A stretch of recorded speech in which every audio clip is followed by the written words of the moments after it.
to unconstitutional, discriminatory, and indiscriminate lockdowns. Yes to the focus protection plan. Yes to the promotion of basic immunity boosters such as vitamin C and D and zinc, sunshine, exercise, and a proper diet. No to unscientific protocols such as face shields. Wala nang face shields ngayon. Oo nga. Maskara na lang. Unscientific kasi. Goggles. Goggles. Can you imagine? It only took us how many months to prove that face shields were 1 unscientific? year. Oo. Grabe. Okay, next slide, please. Disclaimer number 1. CDCPH is not anti-vaccine but anti-mandatory COVID-19 vaccine. Hashtag pro-choice po kami. Francis? Sorry, Ellie pala. Eli. Ako, the views and opinions expressed on this program are not necessarily those of the concerned doctors and citizens of the Philippines. For a proper medical diagnosis of your condition, please consult your doctor. And make sure it's not Dr. Love. Dr. Quack. Or Dr. Quack. Dr. Quack Quack. Oh. So, maraming gusto namin po magpasalamat sa inyong lahat dahil sa raving success, roaring success po ang ating Philippine COVID Summit 2021. Dahil po sa walang tigil na at walang humpay na pagtrabaho ni Dr. Homer Lim na one-man task force. Si Doc Homer. Kita niyo yung mga pictures na kasama natin si Dr. Marivic Villa, Dr. Alan Landrito. Sino pa ba? Yun, okay, so Doc Eric Tan. star-studded. Doc Romy was there. Doc Romy. Yeah. Right. And si Dr. Love. Ayun. At saka si Dr. Quack. Si Queen Anne nandyan. Next slide, please. Yan. Okay. So we'd like to once again say thank you all for contributing to this success of our summit and the fundraising event din po. And marami po nagtatanong tungkol sa mga video. Mag-edit lang po si Ellie ng mga 3 taon. Yes. Yung ABP, maganda yung ABP, ano? Ellie, yung ABP, mapapanood na yung ABP natin, Ellie, di ba? Nasa Rumble na ba? Nasa Rumble na. Yes, it's tsaka sa Facebook. Pinost ko na sa Facebook. Pinost mo na? Okay. Tapos so once we are finished editing, kasi we will cut out po all the unessential portions, tapos ilalabas na po namin. Yes. I don't know, magde-decide pa tayo kung pati yung dinner kasama na rin sa pag-edit natin or sa pag-publish. Okay, so let's go on to the next point which we will be tackling tonight. Protests are happening around the world, Francis. How come the mainstream media has not covered them as news? Bakit kaya? Siyempre, alam mo na, kasi ang mainstream media at saka yung kabal, iisa yan. Sila rin ang may hawak niya. Kung kaya, hindi nila siyempre ilalabas yung mga protesta na nangyayari sa iba't ibang bansa. Kaya tayo magpo-protesta, Mari? Yan ang tanong. At itatanong din natin sa mga abogado natin kung kailangan ba ng protesta or may iba pang paraan na hindi kailangan lumabas sa kalye ang mga Pilipino. Sa palagay mo? Sa palagay ko, sabay. Ikaw, Ellie, anong palagay mo? Sa palagay ko, kailangan mangyari na. Oh. Attorney Lyman, Attorney Lat, and Attorney Sugilon, we will ask you. We'll put you on the spot mamaya. Okay, kita nyo naman. Pakibalik nga doon. Tinumang dami. Taiwan, India, Chile, Japan, Brazil, Northern Ireland, South Africa, Italy, England, Scotland, Croatia, Austria, Canada, Austria na naman, Australia. Okay. So, 2 beses na hindi nababalita. Hindi nababalita. Dito hindi nababalita. Actually din sa din, 'di ba? Sa mga ibang bansa rin kung saan kontrolado yung lumalabas sa media. Hindi rin talaga. Inglaterra hindi kasama. Inglaterra hindi kasama. Ayan, England. Andiyan. Andiyan pala. Andiyan. Ilang protesta sila, ang dami na. Oo, ang dami nila. Oo.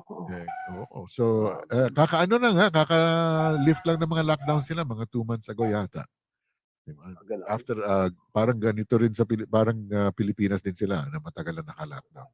If I remember correctly. Next slide, please. Dapat may France dyan. Ba't walang France? Wala ba? Oo nga, may France. Wala pero dapat may France. Oo, pero wala. Kasi nandun may Austria. Kinuha ng Austria. Kinuha ng doble. Okay. Healthy athletes are dropping like flies despite being fully vaccinated. How come the mainstream media has not covered them as news. Bakit nga ba? Anong grabe. tinatago natin? Kami, walang tinatago. Sila, baka meron. Yan. Ayan, Tsaka may mga, imagine healthy sila. Itong mga to, bakunado ito. Yes. Dalawang At sa beses, gitna ng bakunado. kundi nagpa-practice, bigla na lang bumabagsak. Ayan, Oo. It's happened Pero, more than once. And these are very, at saka, katakataka, you cannot prove. Ang mahirap i-prove na galing yan sa bakuna. Pero, malaki ang insidente ngayon ng mga athletes na healthy that so happen, bakunado sila. ang common denominator sa lahat ng ang mga common apart from denominator. them being very healthy, ay bakunado sila. And within a short time after the vaccination, sila bumabagsak. At pare-pareho yung puso. Oo, puso lagi. Oo. Oo. Okay, Anong so tawag prove doon? Anong tawag doon? myocarditis. Myocarditis. Myocarditis. Kung sa'yo sa ibang tao nangyari, urocarditis. Pero pag sa'yo nangyari, myocarditis. Meron Joke lang yan Joke lang yan Hindi po ako doktor, okay? Okay, what doctor? Next slide, please. Next. Kuinan, yeah. Oops. Okay, latest news. Francis.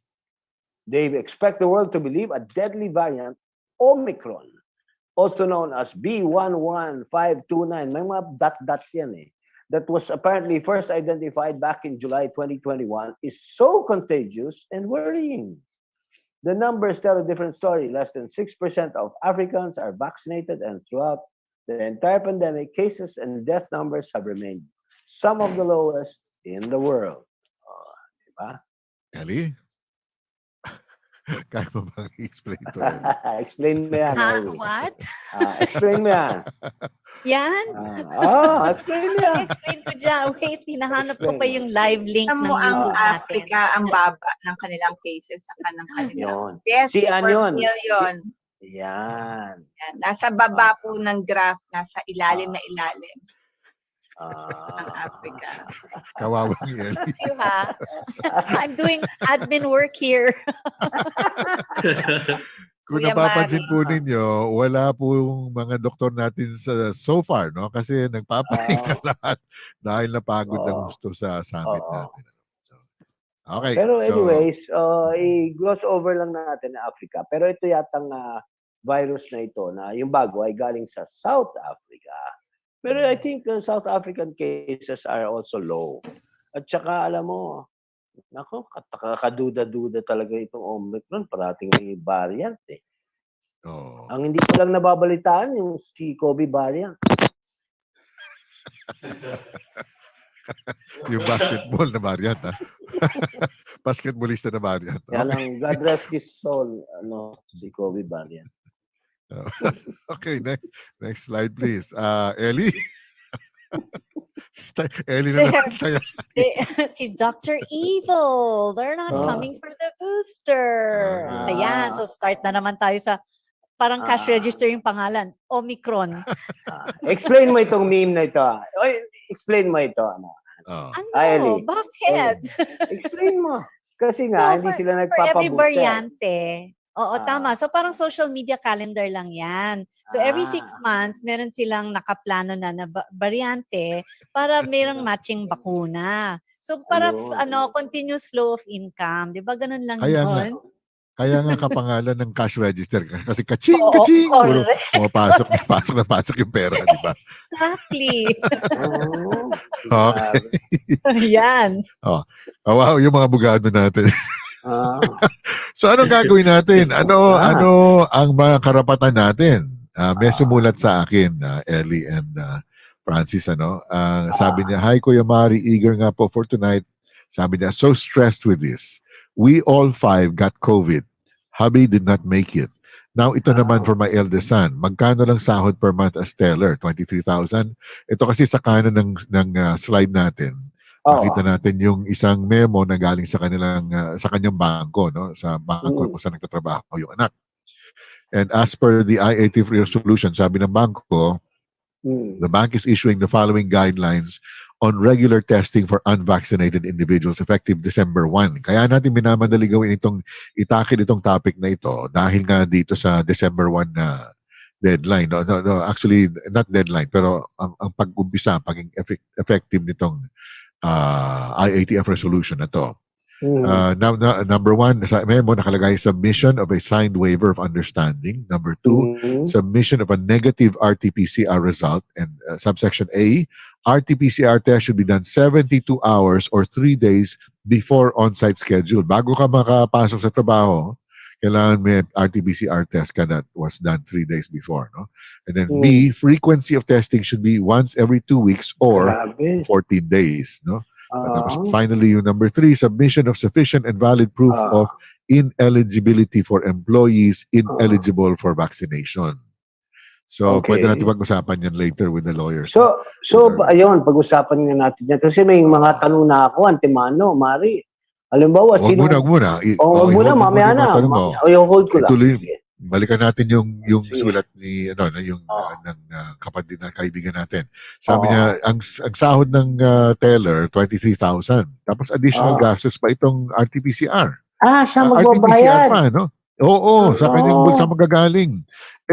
Ang RT-PCR, number one, alam naman natin, napaka-inaccurate ng RT-PCR. Pangalawa, mas mahal kaysa sa mas accurate na antigen test. No? So, alam mo naman yung gobyerno natin, palagi pinipili yung Because, again, most likely this is a way of forcing everyone to get vaccinated. Kasi sino namang may gusto na gastos ka ng gastos para sa RT-PCR mo every 2 weeks, no? So, ang dagdag pa ng sumulat sa atin, sabi niya, nag-iisa na lang siya, ibig sabihin yung anak niya, sa kanilang area na unvaxxed. Parinig nila, they want all, 100% vaccinated sa mga empleyado nila. Now, sabi niya, tuloy niya, I know about Juan Daquila and the grave coercion thing. We'll be hearing more about Juan Daquila from Attorney Aaron later. Problem is, my son is the introvert type. Submit lang siya sa amin parents. Like when his head asked why he won't take the jab, sagot niya, ayaw ng family. Waiting also for my doc to write the medical certificate, of which I don't know if they will accept. Late hubby, namatayan na siya ng she lost her husband, no? So, our condolences po muli. Late hubby already mentioned, even prior to us getting COVID, should they force us, we will resign na lang. Okay? Wow. So, yan ang nangyayari sa ating mga kaibigan, kababayan, kapatid. Nawawalan na sila ng pag-asa, no? Nawawalan na sila ng ganang lumaban pa, which is why we're tackling this topic. Next slide, please. And our topic, if I remember our sequence correctly, next slide, please, is, ito na ang ating title for today, IATF Resolution, Hindi Solusyon. Now, I just remembered, Francis at Ellie, no? Last week kasi yung ating ginawang topic was yung EO na 56 na pinakita natin na pero hindi natin mahanap kung saan nanggaling yung EO 56 na yun. The poster that we showed was purportedly from the Facebook page of Bohol Governor Art C. Yap. Ngunit wala kaming mahanap na source, no? Walang publication walang publication ang Bohol, which referred to EO 56. Tama naman ang numbering, more or less, kasi on October 18, naglabas ang Bohol ng EO 52. So, it made sense na it was roughly close at the time, no? Pero wala kami mahanap EO na talaga ng 56. So, we don't understand where that came from. Pero yung laman ng EO na pinag-usapan natin last week is sang-ayon naman almost word for word dun sa nakasulat sa not quite word for word sa IATF resolution. So essentially what we tackled last week is still the laman of the IATF resolution. So this evening we have joining us Attorney Tanya Lat. Good evening po, Attorney Tanya. Hi, good evening, Mary. Good evening, everyone. And we're also joined by Attorney Aaron Sogilon. Hello, good evening, everyone. And finally, our very own Chief Justice, Attorney Chief, kasama, good evening. Panyero, good evening, Panyero. Especially to Panyero Francis, na matagal ko ng Panyero. Okay, so ano ba next slide natin? Si Attorney Tanya will start off our discussion na napakahalaga pong maintindihan nating mga kababayan. Attorney Tanya, all yours po. Okay, so good evening everyone, sa lahat ng mga nakikinig at nanonood sa ating weekly huddle sa CDCPH. Magandang gabi or magandang umaga o magandang hapon kung nasan man kayo sa mundo. I'm very honored to be here again this evening together with Attorney Aaron Sugilon and Attorney Lyman Manzanares, and looking forward to this discussion this evening. Nagpapasalamat din ako sa team, pinauna nila ako. Siguro bilang profesora, ilalatag ko po para sa ating lahat yung legal basis po ng ating discussion this evening. And then susunod po sa akin si Attorney Aaron, who will be discussing grave coercion, hierarchy of laws. And then after that si Attorney Lyman Manzanares on ano yung mga actionable steps na pwedeng gawin. Okay. I'm speaking here representing COVID Call to Humanity, a group of concerned individuals from all over the country who have been acting on this issue, and also the Philippine Resistance Against COVID Tyranny. Okay. So, baka iniisip ninyo na kailangan na ba mag-rally? Actually, nag-rally na po tayo. Nagsimula na yung mga rallies. Okay. So, I'll tackle that this evening. Okay. So, mag-share screen na po ako. Meron po akong pinrepare na PowerPoint presentation. Okay. Kita po ba? Yes, po. All right. Okay. Sige. So, thank you. Okay. So, the premise of this evening, my presentation po, basically, mandatory vaccination is immoral, illegal, unconstitutional, and violative of human rights. Okay. Tatalakayin po natin isa-isa kung bakit ganun. Okay. Ako po ay isang professor of legal ethics. I teach legal ethics at Ateneo and UP. And for me, it's very clear that this is really a moral and ethical issue. More than simply being a legal issue, it really goes into our ethics as human beings. What do we stand for? Ano ba ang ibig sabihin na magpakatao o maging tao sa panahon na ito? Okay. So, mandatory vaccination, in my opinion, violates natural law.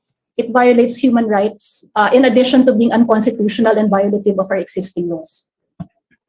Now, paano po finiframe ang issue na ito? Okay. So, sinasabi dito sa atin and all over the world that there is a public health emergency that is necessitated by the COVID-19 virus. Okay. So, kailangan timbangin ang public health measures versus individualized medicine.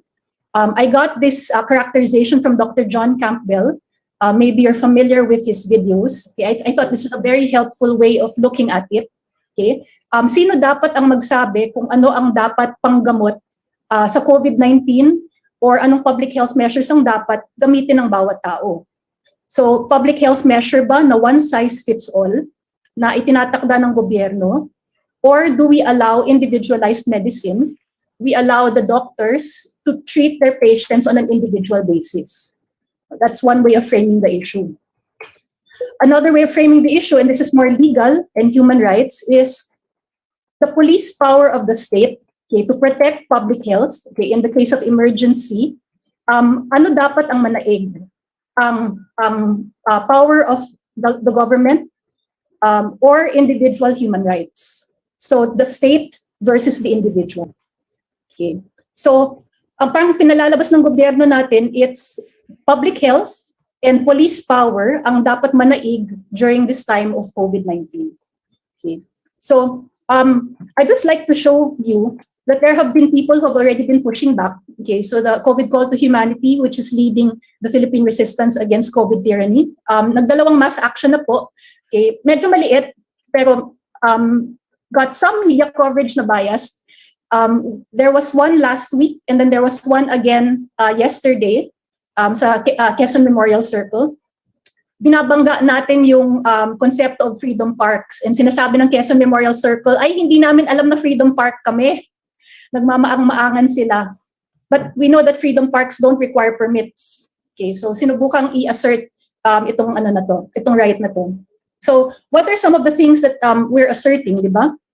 Mandatory vaccination violates human rights. Forced vaccination is a form of rape. And then yung sinasabi na no job is clearly illegal under existing labor law. Okay. Now, ang nangyayaring ito has roots in history. Okay, we don't have to look very far to see that what is happening now is mirroring what happened not too long ago during the Holocaust. So on this slide, you will see this poster that was distributed in Germany and in the Nazi-occupied territories about the Jews. Sinabi nila na ang mga Hudyo daw ay nagsaspread ng typhus. At ang typhus nung panahon na yun ay sinespread ng mga kuto. At basically sinasabi nila ang mga Hudyo ay kuto, sila ay spreaders of disease. Therefore, dapat silang i-segregate, dapat ihiwalay sila from society, dapat sugpuin yung threat na dala nila. Okay. So, kinondition yung minds ng mga tao to believe that the Jews were equal to kuto. The Jews were equal to spreaders of disease. Okay, so creating fear, creating panic among people, and creating enmity. Kumbaga, nagkaroon ng discrimination, kinondisyon yung minds ng mga tao to discriminate against the Jews because of this association. Okay. Now, on the right side of this slide, you will see a Holocaust survivors letter. Okay, so medyo hati yung mga Holocaust survivors on this issue. So there are those who are saying, how dare you trivialize the COVID-19 vaccine issue with the Holocaust? There is no connection. May mga nagsasabi ng ganun. And those are the ones who have bought into the whole narrative na kailangan ito. Pero itong grupo ng mga Holocaust survivors na ito, they call themselves We for Humanity, they see very clearly that this is another Holocaust. So, from their own experience, so ito ay mga anak, I think there are still some survivors from the Holocaust, and then these are their children and their grandchildren, saying that we feel bound to follow our conscience. Nakikita namin that this is another Holocaust in the making. And they are speaking out. So ang sulat na ito ay ipinadala nila sa European Parliament. And I can share this letter with you. So, hindi nalalayo, unfortunately, yung nagaganap ngayon. It's been less than 70 years since nangyari yung Holocaust, and bakit nangyayari na ulit siya. So, which brings us to the next point. Okay, so is forced vaccination now happening? Okay, and it's because of IATF resolution number 148-B. Okay, so I'll just hold this up to the screen. May mga markers ko na. So. Prof, Prof? Sa akin lang ba? Freeze si ano. Ayan, okay, nag-freeze Ma'am Tanya, Sa oo. akin lang. Oh. Okay na ba? Ayan. Ayan, okay. Ate. So, Prof, okay na? okay.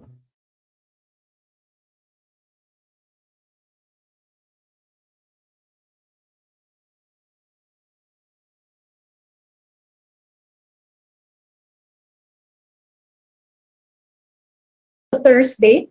I remember distinctly on that day, nirelease siya close of business hours on the following day, Friday, November 12. Okay, so lahat ng mga tao nagpanic na nung lumabas yung resolution na ito. Okay, it's scheduled to take effect on December 1, which is why yan yung hinahabol nating date. However, it has already created effects long in advance of December 1. So like yung Bohol executive order na pinalabas ninyo last time, like yung mga directives, yung mga sulat ng mga employers na you have to get vaccinated. Kumbaga, even before nag-take effect na ito, kumikilos na yung mga iba't ibang LGUs, government agencies, and private and public employers. Okay. So why is this resolution so dangerous? Okay. Okay, so as always, para sa mga abogado, it's always important to read the text itself. Okay, so I will, instead of summarizing, I have quoted word for word para makita po ninyo. Okay, first of all, ano ba yung purpose ng resolution na ito? Okay, apparently, based on the whereas clause, the purpose is to increase the demand for COVID-19 vaccination regardless of brand. Okay, at bakit nagaganap to? May kausap akong contact tracer kanina, napag-usapan namin to. Bakit nagmamadali? Bakit hinahabol itong National Vaccination Days ng November 29 to December 1? yung balita dito is most of the vaccines that have been secured will expire by the end of December. So, kailangan nilang ubusin ang stock. May malilintikan kapag hindi naubos ang stock. At least yun yung pagkakabalita sa akin. Okay, so yan yung kanyang unbiased opinion. This person I was talking to, he's actually pro-vax but very objective in his assessments. At yun yung sabi niya. Sinabi din niya na yung IATF resolution, yung so parang there's discrimination. I'll talk about the discrimination in a little while. Sabi niya, there is no difference really between the unvaccinated and the vaccinated because they both can spread COVID. They also can get COVID. They're making the distinction to increase the demand, to force people to take the job. It's really that. And they're thinking that they can get away with it kung walang lalaban, kung hindi i-oppose. Diba? So kung yung presumption of constitutionality and legality ang masusunod, kung walang kikilos, walang magpa-file ng legal action, this will be implemented. Okay. So it's not so much for public health. You know, they proclaim that it's supposed to promote the right to health, but it's really more about increasing demand for vaccination. Okay. So that's the first one. The purpose is already suspect. The second point, why it's so dangerous, is that it declares the COVID-19 vaccines to be quote-unquote safe and effective. Okay. It says here, okay, whereas COVID-19 vaccines that have been granted with emergency use authorization by the Philippine Food and Drug Administration are considered safe and effective and, okay, based on current available evidence, have been shown to, number one, prevent symptomatic infection. Number two, prevent severe infection. And number three, prevent transmission. So kumbaga, nag-conclude na sila. Nag-conclude na sila na safe and effective, even though if you look at the newspaper headlines, if you look at their pronouncements, inaamin nila na may side effects. Inaamin nila na experimental use pa. Inaamin nila na kahit yung nabakunahan na pwedeng mamatay mula sa COVID.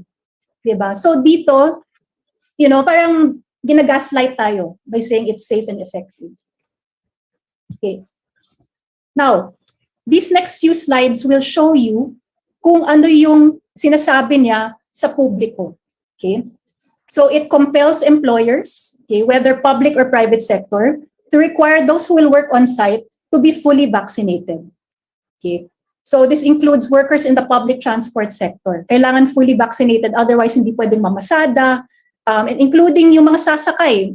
You know, people have already reported, like in other parts of the country, parang iligan ba yun? Parang hindi ka pwede daw sumakay ng jeep kung hindi ka fully vaccinated. Parang napaka-absurd talaga. You know, so ganun yung mga interpretation na parang it's not only the employees but also the ones who will avail of the services who are required to be fully vaccinated. Next, it also directs the local government units to issue orders or ordinances to ramp up demand for vaccination. Okay, there's that term again. Okay, and to incentivize full vaccination. Okay, so tulad nung pinakita nyo last week, yung sa Bohol, one of the earliest ones na nabalitaan namin is Ifugao. So yung may mga Isabela, may mga school teachers living in Isabela but working in Ifugao told us na halos kakalabas lang ng IATF resolution, nag-issue na daw si governor ng Ifugao ng no vax card, no entry into the province. So that was as early as November 15. So yun, kumikilos na yung mga local government units. And you know, this is one of the more extreme and very, kumbaga parang extremist na governors. We also found out that there is an ordinance, I think in Zamboanga, Sibugay or Zamboanga City, that the unvaccinated cannot leave their homes on Sundays yata yun. Bawal lumabas ng Sunday. So, and yun nga, and that's the thing, they assume that the unvaccinated are carriers of disease. Eh parang, healthy nga kami. Bakit nyo iniisip na kami yung nagdadala ng sakit? Diba? But there's that. Okay, so the local government units, they've already started issuing executive orders. Our contacts in Bacolod have sent us the executive order issued by the mayor of Bago City, the mayor of Cadiz City, and I'm sure there are many others. Okay, so we're getting the picture. The LGUs are starting to clamp down. And it's mostly the mayors. It's mostly the mayors so far and the governors, hindi pa yung mga sanggunian. Yung Zamboanga City yung medyo outlier pa sa ngayon. Okay. So later we will see that this in itself is illegal and unconstitutional because police power can only be exercised by the legislative branch, by Congress or by the sanggunian. So on that point alone, IATF resolution number 148B is unconstitutional. Okay. Now, another point is that it legalizes discrimination against the unvaccinated, okay, creating a distinction that is baseless and unreasonable because both vaccinated and unvaccinated can get COVID, can transmit COVID, can get severe COVID, can die from COVID. Okay, so there is no real this distinction other than the fact na yung isa ay nagpaturok at yung isa ay ayaw. Now, because of this discrimination, okay, sinasabi din ng resolution that public and private establishments can validly refuse entry and or deny service to those who are unvaccinated or even partially unvaccinated. So, nag-report yung mga taga Cagayan de Oro, hindi na sila makapasok sa Limpet Kay Mall, hindi sila pwedeng makapasok sa SM kahit mag-grocery, kahit bumili ng kanilang essentials, you know? And then they were saying na it's so much more expensive to buy sa mga tindahan sa labas. Kasi saan ba nila binibili? Diba? Binibili nila sa SM, tapos binibenta sa sari-sari store. Diba? So, mabigat sa bulsa. Mabigat sa bulsa. Yung kung hindi sila makabili dun sa murang bibilhan, they have to go to other establishments that will not deny them entry. Ito pa. Government agencies are enjoined to implement measures prioritizing fully vaccinated individuals. So, dapat walang discrimination sa government, di ba?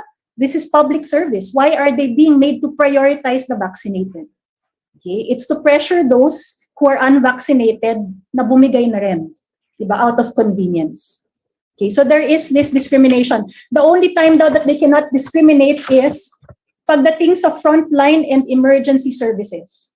Sinabi, frontline and emergency services shall continue to render assistance to all persons regardless of vaccination status.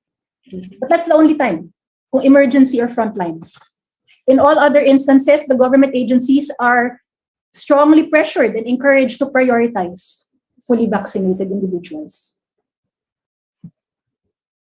Now, as was mentioned earlier, unvaccinated employees are required to undergo RT-PCR tests regularly at their own expense. Okay, and as mentioned nga earlier, di ba, yung mga bank teller, di ba, ang mahal ng RT-PCR test, paano pa kaya yung mga utility na 15,000 lang or barely minimum wage ang kanilang sweldo? Di ba? So talagang walang matitira sa kanilang sweldo sa gawain ito.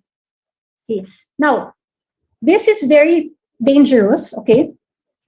What the IATF resolution is impliedly saying is that those who are vaccinated are immune from COVID-19. Diba? By exempting them from testing requirements, they're implying, oh, you're immune. You can't transmit COVID. You can't get COVID. Therefore, you don't need to be tested. Okay? But if you look at the science, that is baseless. Diba? The science shows us that both vaccinated and unvaccinated can be carriers and be recipients or victims of the disease. Okay. Now, can you invoke exemptions? Okay, and ito yung malaking issue. It would seem that the IATF resolution requires absolute vaccination. Kumbaga, in all instances, it does not expressly allow for an exemption, okay, except in this next provision, which states that only the provincial, municipal, or city health office can issue medical clearances that will serve as sufficient and valid proof of ineligibility for vaccination. So ano nang nangyari sa mga doktor? Diba? It's the doctors who are in the best position to tell their patients na don't get it because you might get myocarditis. Don't get it, baka magka-stroke ka. Don't get it, baka magka-anaphylactic shock ka. Diba? And I have an example for this. So I was talking to the teachers from Isabela who work in Ifugao province. Nakakatanggap sila ng tawag from the DepEd doctor. The DepEd doctor, may listahan kung sino yung mga hindi pa vaccinated, kinakausap sila isa-isa. At sinasabi sa kanila, magpabakuna na kayo. Otherwise, pupuntahan kayo ng city health office or ng barangay whatever sa bahay nyo. Or pupuntahan kayo ng taga-DepEd para bakunahan kayo. At may nagsabi sa kanila, pero Doc, I have a heart condition. Pero Doc, I have existing allergies. My doctors are telling me not to get the vax. Ang sinasabi na lang ng doktor, I know, but you still have to get vaccinated anyway. May ganon. I will also share something which has to do with Justice of the Supreme Court na hindi na lang pangangalanan, but is known to be very active on social media. Alam na niyo kung sino siya. Sa Twitter, nakangiti si Attorney Lyman, alam niya. Diba? Dati naming dekano, ito, sa eskwela. Okay. So, nagsabi siya, get vaccinated. Diba? Nag-issue siya ng love letters sa mga bar examinees. Dear bar examinees, nagpapag-guilt trip siya na parang if you don't get vaccinated, you are putting 1,000 lives at risk. May mga ganon. So, may mga sumagot sa kanya. Sinabi, Justice, I have a heart condition. I have congenital heart disease. Paano yan? Baka matuluyan ako. Gusto ko pang maging abogado. Ang sagot ni Justice Leonen sa kanya, get vaccinated. I have already issued prior notices on this topic. And it's like, wow. Wow. So the brainwashing is so intense. Okay, it's so intense. You know, so people have really bought into this. Okay, and the Supreme Court has already issued. It has issued through the Office of the Court Administrator and the Office of Administrative Services directives to follow IATF Resolution number 148B. You know, so napapailing kaming mga abogado, parang hindi ba nag-iisip ng mga taong to? Di ba? Parang they think it's just an administrative matter. They just think it's a matter of implementation. So talagang kailangan banggain, di ba? And that's why it's so important yung ikukwento ni Attorney Aaron tsaka ni Attorney Lyman, you know, what we can do. Because we cannot simply accept that this is true. Because what is said in this resolution is very dangerous and very wrong. Sobrang false. Okay. Now, ano ba yung dapat na susunod? Okay. Police power can only be exercised by Congress. It can delegate power to the executive branch, and the executive branch can only exercise power that has been properly delegated to it. Okay.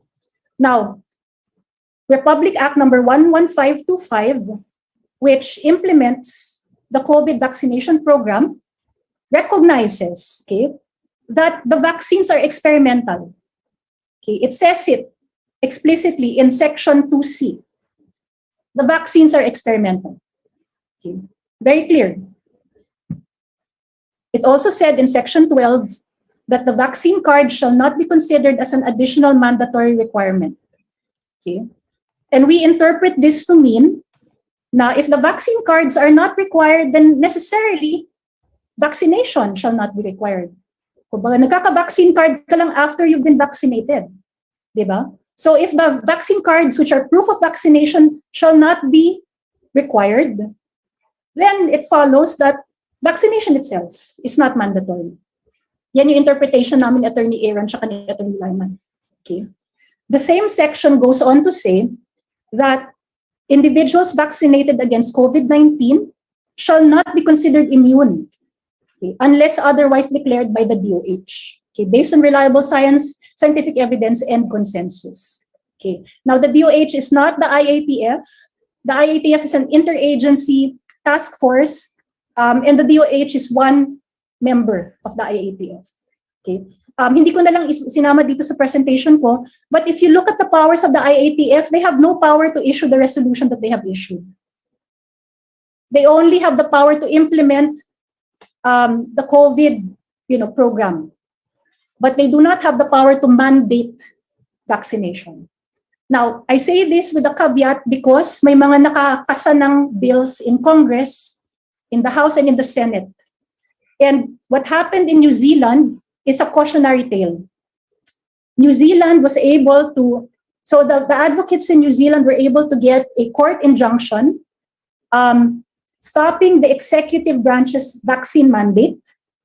But it was a short-lived victory because the following day, nagpasa ng batas yung Kongreso. So tuloy ang rollout ng vaccination program. Okay, so we don't want that to happen here. Okay, we don't want that to happen here. So as we pursue court action, we also have to stop it at the House and at the Senate. Okay, yung Makabayan bloc at the House has already issued a resolution, but it pertained primarily to the labor aspect. Okay, but at least we know that there are people na nakabantay dito sa issue sa House. Okay, so that's one avenue of battle. Now, here are the general principles that we all need to understand. Okay, if we're going to fight for our rights, all of us need to know these provisions by heart. Okay, Article 3, Section 1. I tell my students, kung gisingin kayo in the middle of the night, you should be able to recite this provision by heart. Because this is the provision that will guarantee your life, liberty, and property. Okay, so no person shall be deprived of life, liberty, or property without due process of law, nor shall any person be denied the equal protection of the laws. Okay, this is foundational. Lahat ng constitutions ng Philippines, whether the Malolos Constitution, 1935, 1973, 1987, contains this provision. Okay, this is foundational to human rights. Okay. Now, forced vaccination violates human rights. Okay, and I will be quoting from international human rights law, which the Philippines is a signatory to. Okay, so the International Covenant on Civil and Political Rights is the main human rights instrument. We have been a long-time member and signatory to this convention.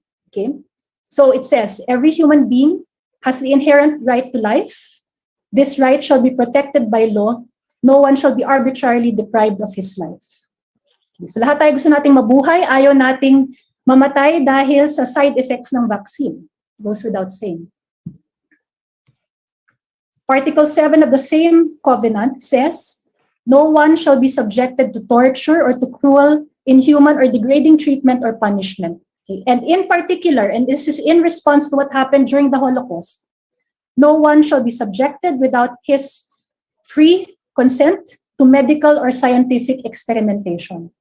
Okay? So kailangan ipaalala sa mga tao that the vaccines are experimental. Hindi pa siya umaabot ng stage 3 clinical trials. Okay?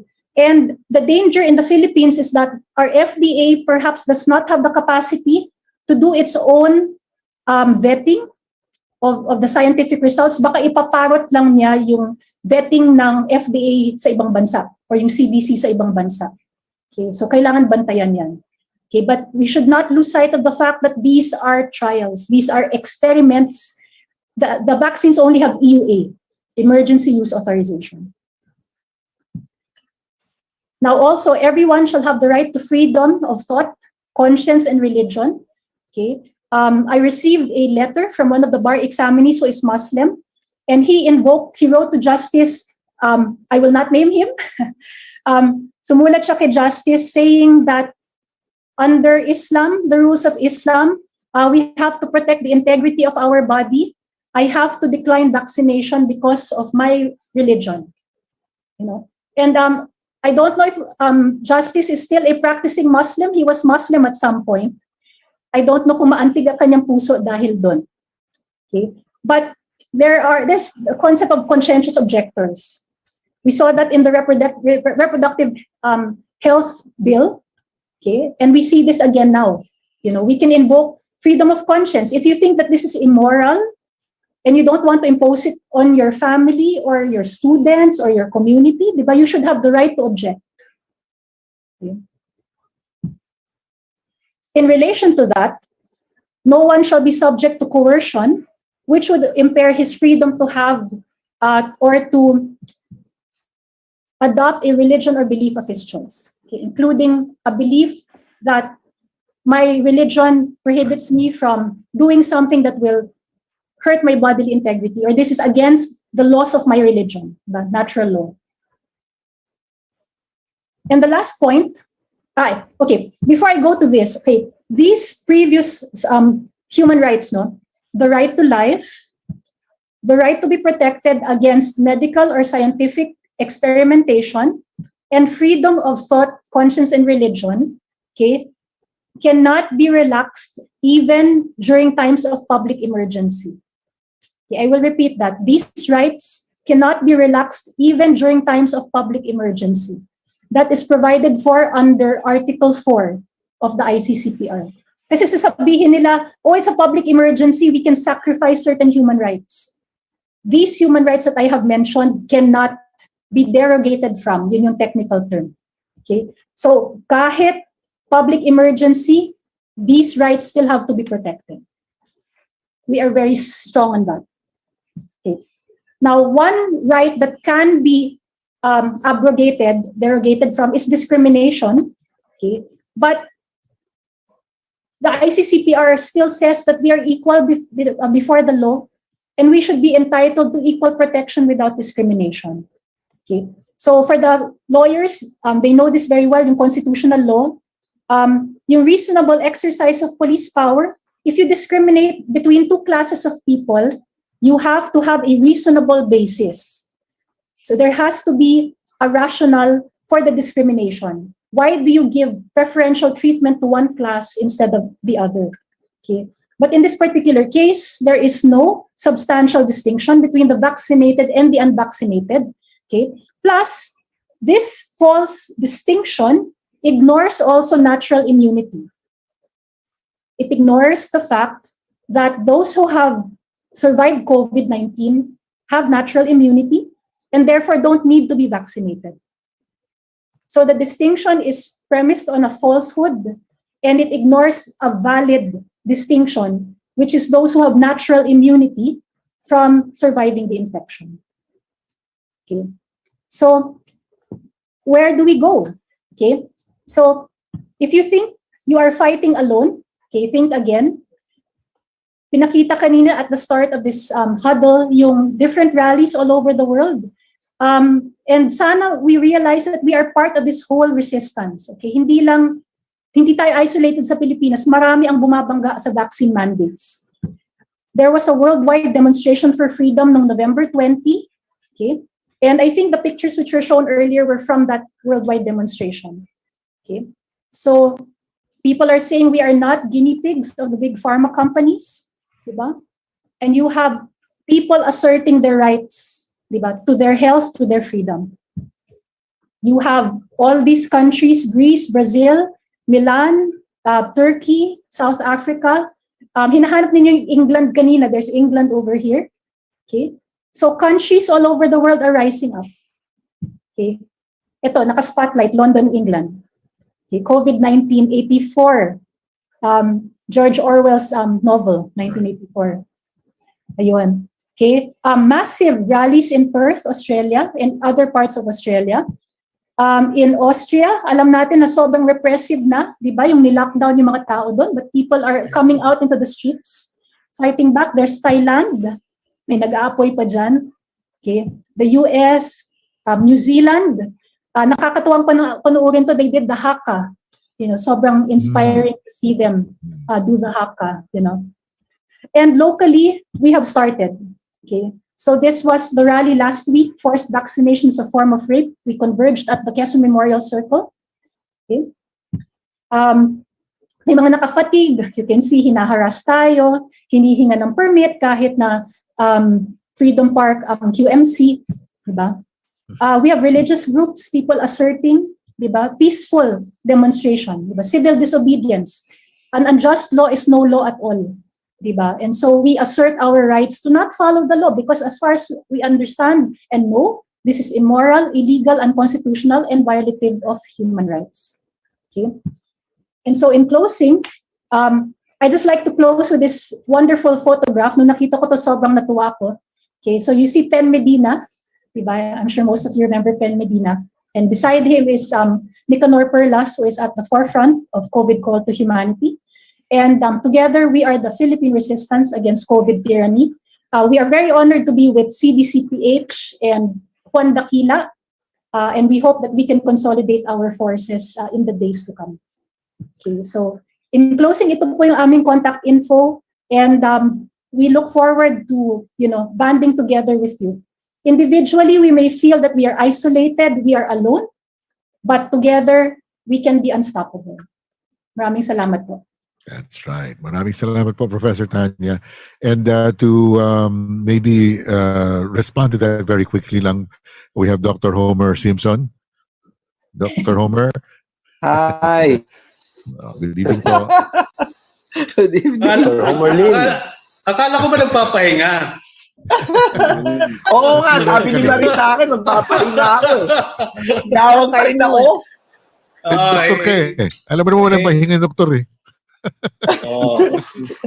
But Doc, you might wanna, you might want to make bati lang. And Yeah. Thank you, Attorney Lat. That was really excellent. I think the chat groups, everybody, everybody wanted to get a copy of your slides. So wonderful.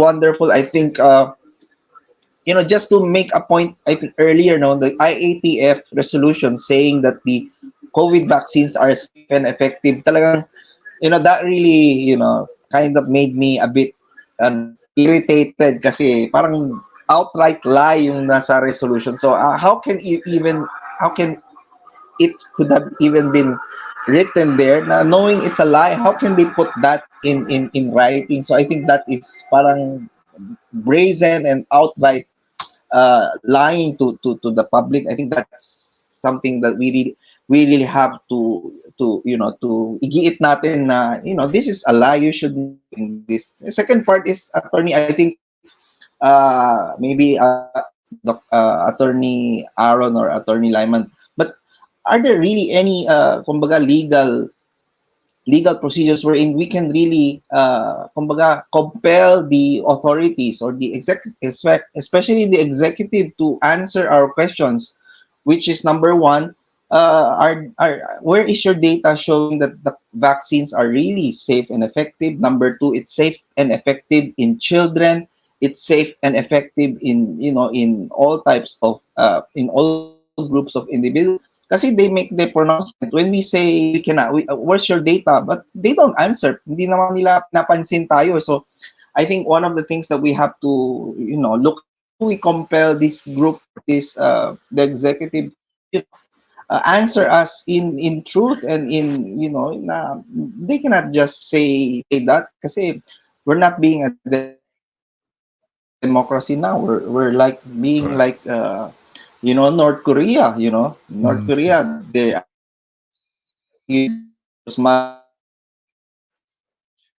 these people would say, oh, those who will not be vaccinated, you are going to be mandated to be somewhere around the Palawan doing hard labor. I think that is one issue that we have to consider and really look at, because it's not about vaccines anymore. I think people have to understand this about our own freedom and about liberty. I think that's the most important thing that we have to consider. Thank you. Thank you, Doc Homer. Parang in a justice system where it's you're guilty until proven innocent. Dito, we are infectious until we're proved that we're not infectious. Ano ba yan? Baliktad na talaga yung mundo. Tama ka, Mari. Bato naman natin kay Attorney Aaron. Attorney Aaron, take it away. Hello, good evening. Naririnig ba ako, Mari? Yes, sir. Ayan, okay. So thank you, Attorney Lat. Yung naging strategy kasi namin, we have to reduce the arguments into the basic principles para mabilis at saka madali maintindihan. Especially, ang nagiging audience natin is not really, even professionals, hindi sila aware kung ano yung constitutional rights or law or resolution. So una, naging introduction ko kasi is, how do we understand Constitution? Ang Constitution kasi natin is a social contract. Kontrata natin to bilang mamamayan sa isa't isa. Hindi tayo nagtatayo ng hari, no? Ang mga government officials, they work within the Constitution. So ano yung role nila? Kung executive ka, tagapagpatupad ka ng batas, kapag legislative ka, meaning Congress and Senate, yung tagagawa ka ng batas. And if you're in the judiciary, kayo yung tagahusga kung natutupad ba yung contract, which is the Constitution. So very important to malaman kasi yung mga constitutional rights natin, these rights are not given to us. These are inherent sa atin. So ibig sabihin, karapatan na natin yan and recognize yan ng Constitution. Nire-recognize lang nila. Ibig sabihin, ang Constitution natin, limitation to sa kapangyarihan ng gobyerno against us as individuals. So especially, ang naging basis kasi ng movement ng Juan Daquila is the right to life and RA 11525. Yung right to life kasi, ito pinakamabilis siyang maintindihan ng lahat. Kasi lahat ng sinilang sa mundo may karapatang mabuhay and protektahan ng sarili niya to anything na sa pakiramdam niya, sa paniniwala niya ay delikado sa buhay niya. So medyo dinispel na namin yung argument about science kasi una, hindi naman ako scientist, hindi rin ako doctor, so medyo mahirap to argue with that, especially mga saradong isip. Pero we use arguments na hindi pwedeng i-deny even ng kalaban natin, even kahit ng judiciary. Kasi when it comes to law or to constitution, dapat i-respect nila yan. So again, ano ba yung hierarchy of rights? So unang-una, pinakamataas na rights na nire-recognize natin is the constitutional rights. So all laws na ipapasa ng Congress should be in accordance with the Constitution. It cannot violate the Constitution. So hindi siya pwedeng, kung pinagbabawal ng Constitution, hindi niya pwedeng papayagan niya through a law. So kung gusto mong baguhin yung laman ng Constitution, you have to revise or amend the Constitution, which is not happening. So the right to life is there. So even if unscientific yung basis mo kung ba't ka natatakot, that is valid. For example, halimbawa, Mari, halimbawa ikaw, may sasaksak sa'yo. For all you know, sinasaksak pala sa'yo is candy, no? Na mga hugis kutsilo lang. Pwede mo ba siyang protektahan sarili mo? Dapat protektahan mo sarili even if it's not valid eh. Pero kaya lang natakot ka eh. So ganun din yan, no? Especially with this one, experimental vaccine. Everyone has the right to protect himself, no? Pwede niyang protektahan ng sarili niya para labanan itong mga mandates even if nanggaling sa government. Again, ibabalik ko lang, yung rights natin is inherent. Nire-recognize lang to ng government. So, duty nila na lahat ng nag-file kasi ng COC, no? I'm talking about politicians, nandun sa COC nila, no, that they'll be respecting and protecting the Constitution of the Philippines. So they're obligated na irespeto yung rights natin. So anyway, so ang pinakamataas is Constitution. Next is yung mga batas na galing sa legislature. So statutes, laws, republic acts. So these ones, kailangan consistent with the Constitution. Ang nagpapatupad ng mga nagbibigay ng law, nagpapatupad at nagpapasa ng law is Congress and Senate.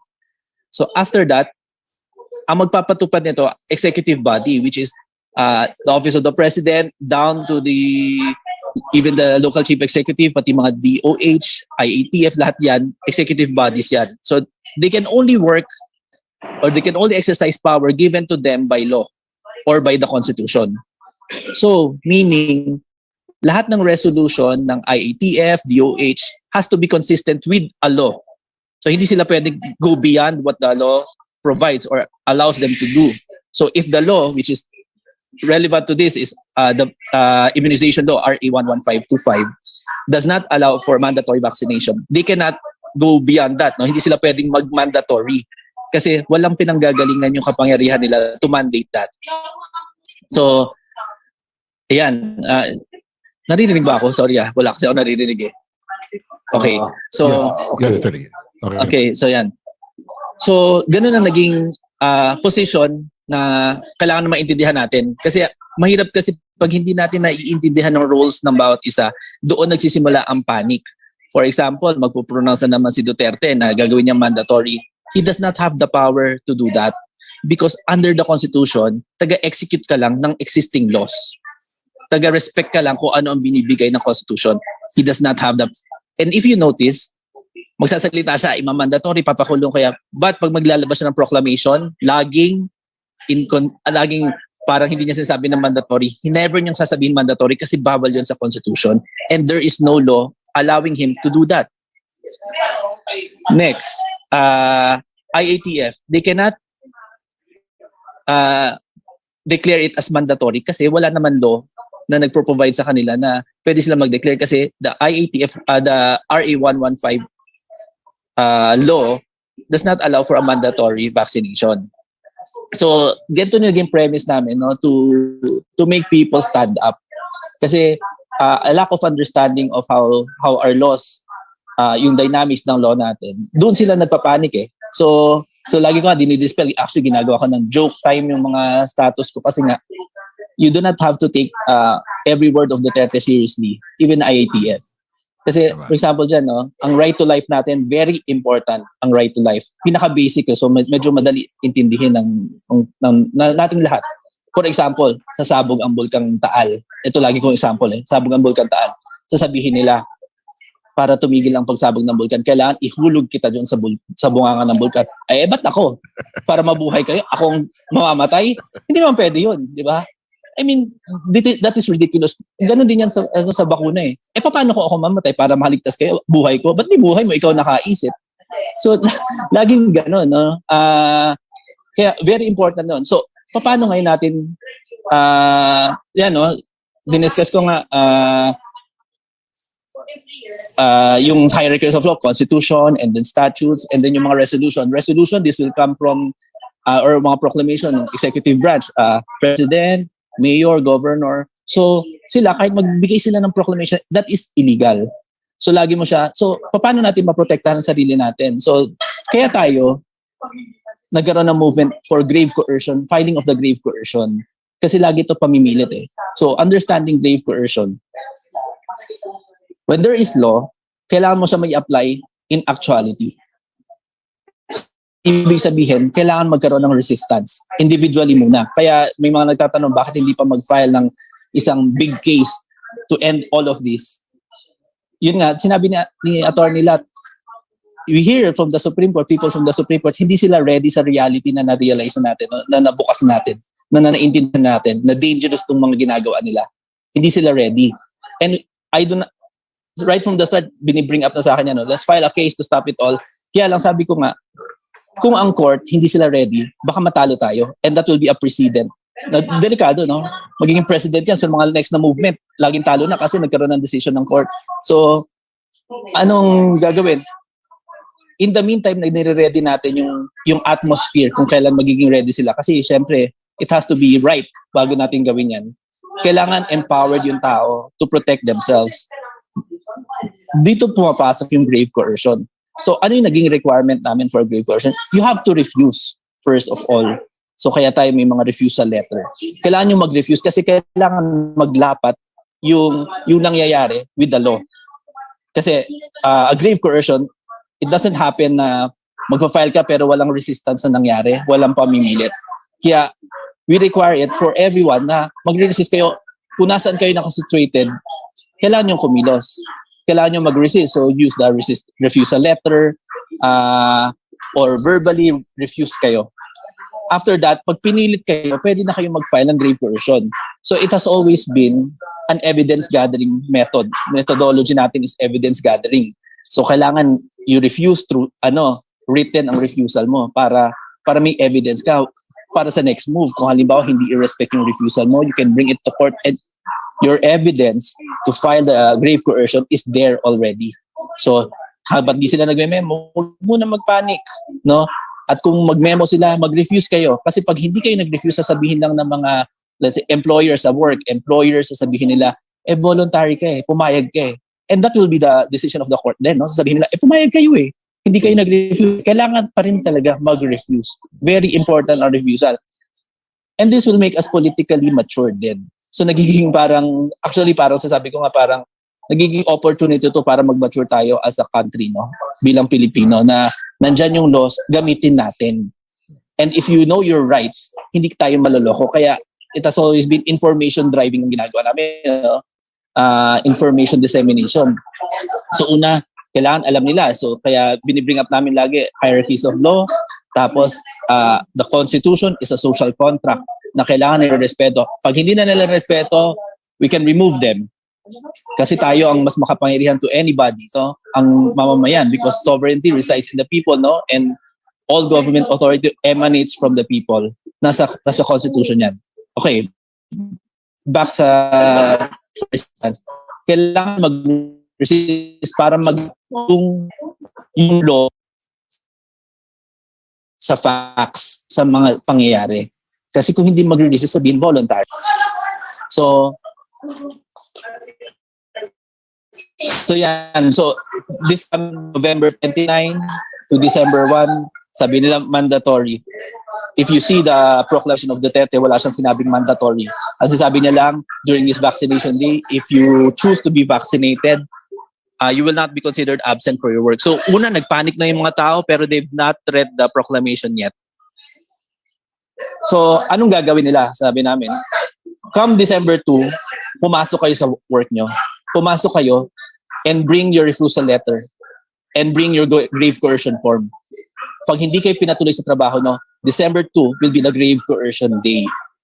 Lahat tayo mag-file. So kanina, Mari, you bring up, no, kailan ba magkakaroon ng protest? Attorney Lat said meron ng protest na nangyayari, mini protests. Pero actually, we've also started protests, pero this one is a letter protest.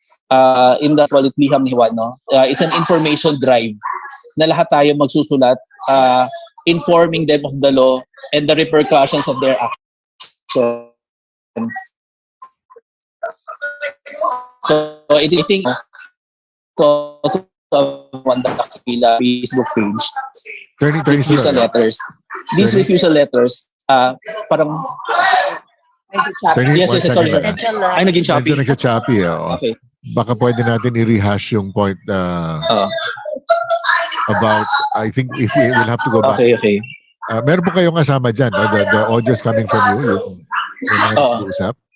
Teka lang. Just Teka lang. Sa pakiusapang sila. Sige. Ayan. And then, sorry. No problem.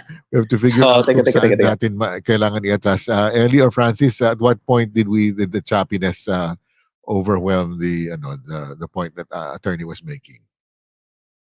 Mari, siguro magkakaroon tayo ng ng copy ng forms na yan dito sa ipopost ba?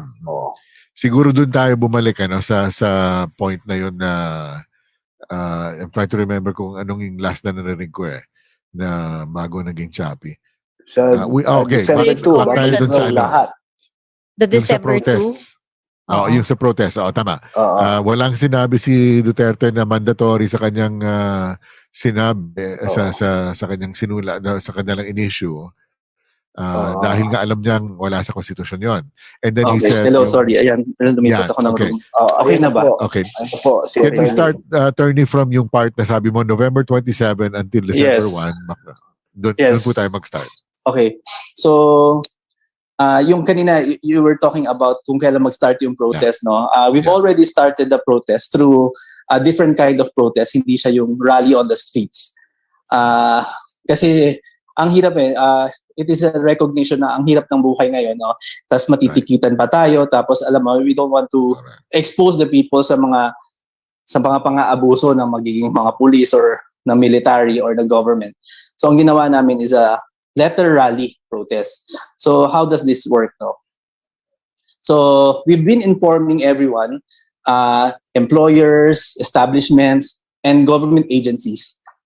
Tapos kinaka-copy furnish namin ang Supreme Court at DOJ na this is the existing laws and this is what is happening.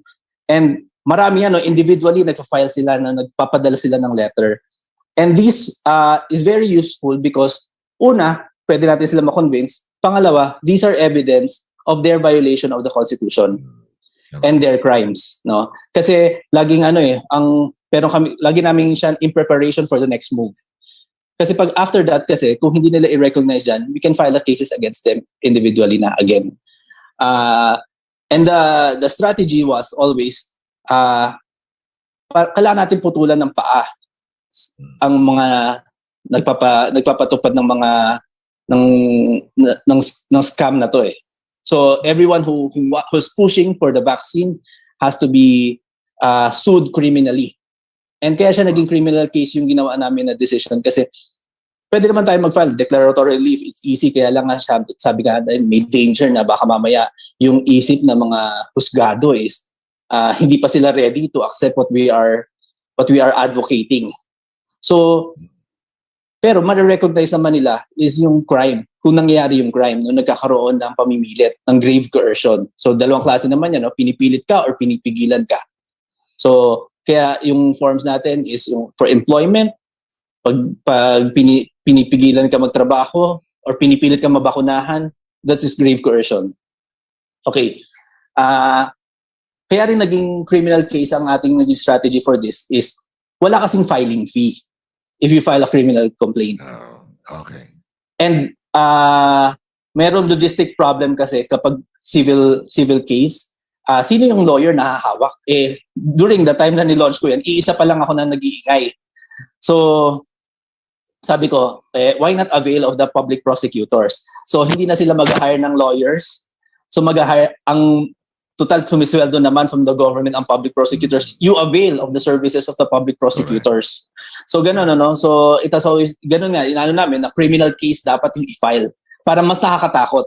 Kasi they're not just liable for damages. Once you file it, they have to post bail. Diba?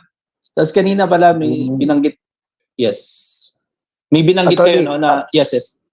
Mari, may tanong rin ako, no? Yung bukod sa kaso ng coercion sa pagpababakuna, hindi ho ba coercion rin yung forced antigen testing twice a week? Yes, yun nga, no. So una naging ano namin yung force ng pagbabakuna. So that is grave coercion. Tapos sasabi nila, sige, hindi naman kayo tatanggalin, pero kailangan niyo magpa-antigen or mag-RT-PCR twice a week at your expense. That is also illegal. And it is also a grave coercion pa rin yun. You have to resist. Ano ang magiging basis natin for refusal doon sa RT-PCR?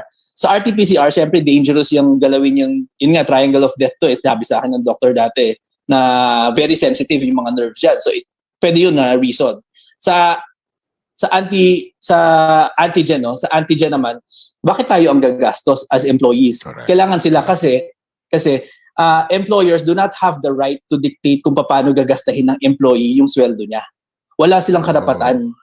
Okay. Definitely. For example, Manny, ikaw, may sweldo kasi sabihin ko ba pwede ba bilhin mo, bigyan na lang kita ng longganisa halip na bayaran kita ng pera. Bawal yun, definitely. So gano'n din yun, no? Parang wala silang karapatang diktahan kung paano natin gagastos. Sila nakaisip magpates, hindi sila ang gumastos. I mean, bakit tayo? So pag pinilit nila, grave another grave coercion na naman yun, no? So dodoble na naman yung kaso nila, patong-patong. Pagpapatong-patungin natin. As long as solid yung understanding natin ng law at kung ano yung tama. So stay put, no? Kalma lang para at least habang gumagawa sila pamimilit na nagpapatong-patong yung case. So another grave coercion. So 2 patong na, 3 patong. Tuloy-tuloy lang sila. Okay, so another case na naman yon. And libre naman File all you want. It's okay. So yun ang no. So ganyan na naging movement ng Juan Daquila na individual muna kasi hindi pa ready yung for the whole, no. And right now dumalaki talaga yung movement sa pag-file ng grave coercion. In fact, marami na ngayong pending cases na grave coercion. Naging successful siya nung una, very successful siya, hindi naman sa pero about 95% successful yung refusal letter. So, normally umaatras na kagad sila, pero naging makulit sila siguro para sila mga variant ng COVID, naging resistant sila yung iba naging resistant. So natuloy sa pag-file ng criminal case. So after matuloy, ayan ngayon, na-file na ngayon, start na sila nag-file, no? Pero yung iba, nabigyan pa lang nung diham ni Juan, yung ating rally on paper, umiyak na agad. May principal, kailan lang, no, isang araw, may principal, umiyak siya kagad. Kasi syempre, natakot siya, no, to be jailed because pinapatupad niya. Hindi kasi nila alam And nakakagulat, even professionals do not know yung karapatan nila. So, attorney, may tanong rin pa rin na second question. So, yung mga principals na ito, yung mga negosyante, sila rin ba nape-pressure ng IATF o ng gobyerno para ipatupad ang mga ganitong Yes, pressured sila. So, dalawa kasi yung treatment namin for public employment, no? Siyempre pressured sila because they're in the government. Pero kailangan natin sila i-demanda along with people from the IATF. Except Duterte kasi he's president so may immunity siya. Pero all people pababa sa kanya, they're not immune from suit. So lahat ng utusan niya, pwede natin, halimbawa sa school, hinarangan ka ng gwardiya. Sabi, hindi ka pwede kasi hindi ka vaccinated. Get the name of the guard. Get the name of the principal. Sino nagpautos sa inyo? Tapos sabi, inutos ng CHED. Get the name of CHED. Isusunod namin ng ITF. Sama nyo. Pagsama-samahin nyo sila sa demanda. Because they are accomplices magkakasabot sila. And they're committing the same crime. Di ba? For example, grupo tayo, no? Halimbawa, may grupo ng 3 tao, no? Mamamatay tao. Isa lang naman ang sumaksak Kinapitan ng 2 So, isa lang ba ang guilty dyan? Lahat yan guilty kasi nagtulungan sila So, tayo, pinagtutulungan nila tayo and they're committing crime. So, kailangan natin talaga to refuse and to assert, no? To use the law. Kasi yung law kasi nakita namin, no? Something that they cannot deny. Kasi science kasi sasabihin nila, meron kaming mga expert, pero this is the law. Yung law, you cannot deny. Even if Supreme Court Justice ka, Supreme Court Chief Justice ka, pag ginawa natin basic ang usapan, Constitution versus ordinary law or a resolution, tapos panigan mo, that is ignorance of the law. Pwede ka matanggal, ma-impeach because of your ignorance. So ganun, no? So ganun siya. Kaya I think kaya nagiging effective kasi yung movement, nangangailangan ng tapang ng tao. That we cannot provide. Pero we could provide the tools. But you made a very fundamental point, attorney, na I think we need to drive that home. Yung point nyo na hindi natin alam kung sino mamamatay sa bakuna. Dr. Exactly. Homer, maybe you can support this argument. Kasi yung sinasabi nga ninyo in previous huddles was, it's not one size fits all, like all medicine. So hindi natin alam kung ang magpabakuna ngayon, buhay pa bukas. So, you might be thinking, no, teka, kung hindi ako magpabakuna, wala akong trabaho. Pero kung mamatay ka naman dahil sa bakuna, wala. Iba din trabaho mo. Ano mo yung sweldo mo, patay ka na. Doc Homer, baka gusto mong can you support that medically?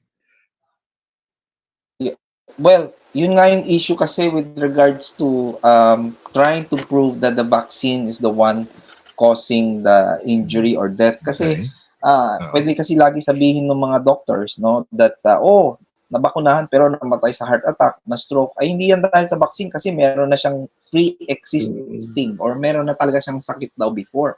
But honestly, lately, no, kasi they've been vaccinating kids and these kids are healthy, right? Wala naman silang hypertension, diabetes, and guess what?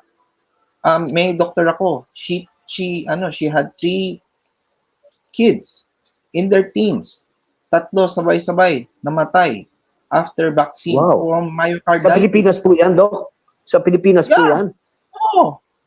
Group of doctors namin. And then, siya mismo nagsabi sa akin. I was asking them na nga, kasi nga, Attorney Lot was asking if there are parents who would like to file a complaint. Sabi ko, let's ask these parents kasi what do they have to lose? They already lost their kids. And then today I had three hindi lang 1, hindi 2, hindi 3. I had 3 patients after vaccine. Guess what?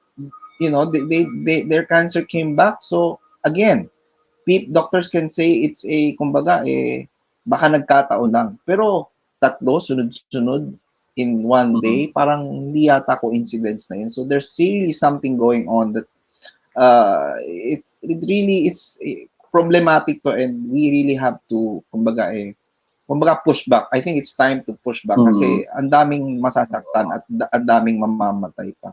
So we really have to do something about it. So doon sa mga nagdadalawang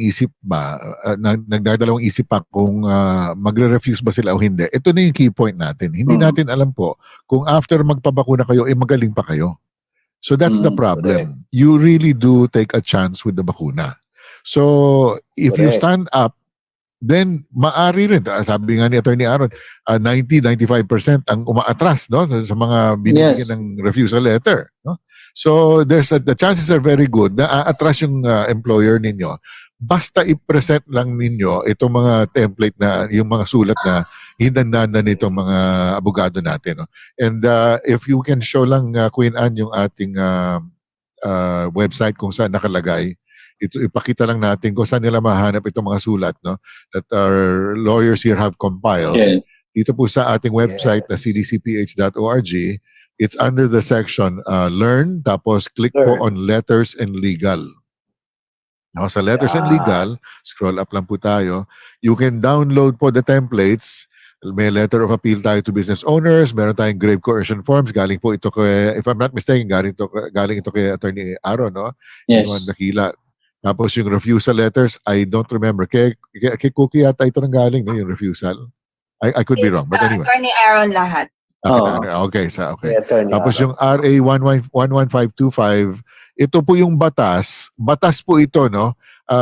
Si Attorney Aaron already covered it na yung hierarchy of laws, yung Constitution po ang pinakamataas, ang RA ang susunod, ang EO po mas mababa, yung IATF resolution is not po a law, no? Ang RA po is a law. Ang EO hindi, ang resolution hindi. Tama po ba, Attorney? Tama po yun. Okay. So hindi po dapat natin dapat iisipin. Teka, wag mo muna hindi pa tayo tapos dun sa website na yun, Queen Anne. So I'm just saying that I'm just pointing okay. Yeah. So ipapakita po natin na itong RA 115251 is the law that oversees the application of the vaccines. And very clear po yung batas, at least, no, to our reading. Ewan ko po if they will agree with us, pero malinaw na hindi nila pwedeng gamitin itong vaccine card issue to deprive you of your employment. No? Mas lalo nang it cannot deprive you of your life, because that is, tulad nga ng malinaw na explanation ni Attorney Aaron, you have the right to life. Hindi nila pwede kunin yung buhay mo para para feeling lang sila, in compliance sila with the IATF resolution. Okay, what did we miss pa, Queen Anne, na doon sa website natin, na mga template na hindi pa natin na point out? Balik lang po tayo doon sandali. I think you covered it na, Mari. Ayan, Pero siguro dapat Labor malaman ng Advisory mga number, tao. yung Labor Advisory 0321 Guidelines on Administration. That is also in support of what we're saying here. And tapos yung flyers based on 1987 Constitution and RA 11525. Dagdag lang po sa inyong kaalaman, no? So, whichever po situation you are in, meron po tayong template na mga sulat na pwede nyong gamitin. Ida-download lang po ninyo yan, tapos you fill in the blanks, at tapos yan na po ang pang-present ninyo. Napakasimple po. Like Attorney Aaron said, wala pong gastos yung grave coercion because it is a public case. Wala pong gastos sa abogado kasi public prosecutor po, public attorney's office ang gagawa, no?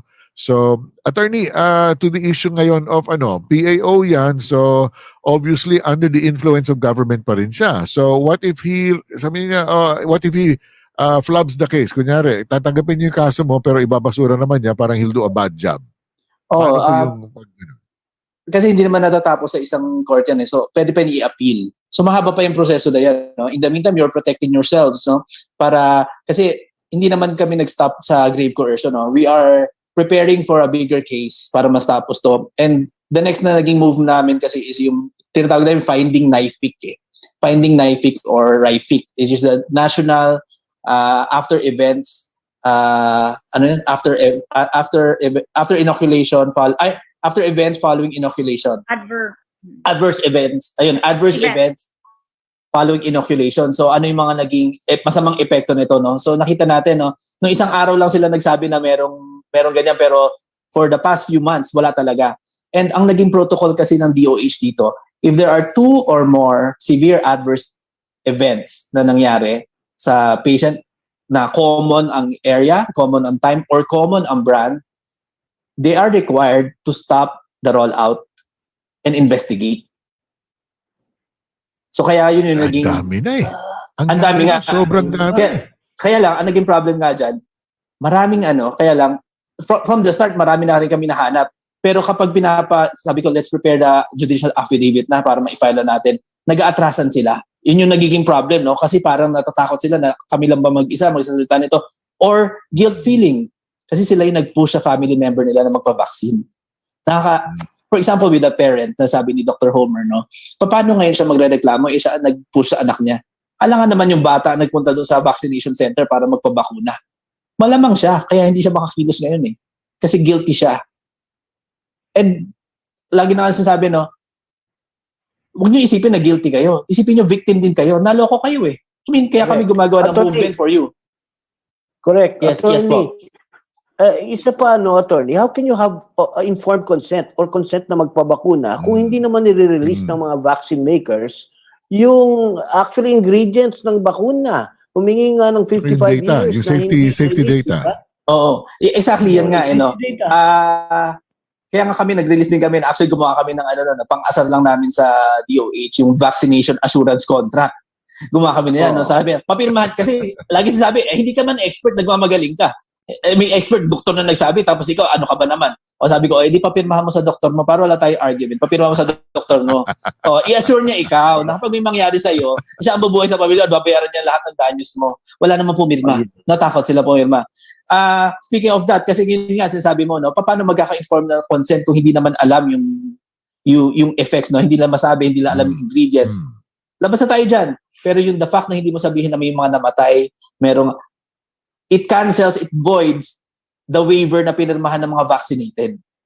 Kasi yung mga nagva-vaccinated, pinapapirmahan pala sila ng waiver before getting the vaccine.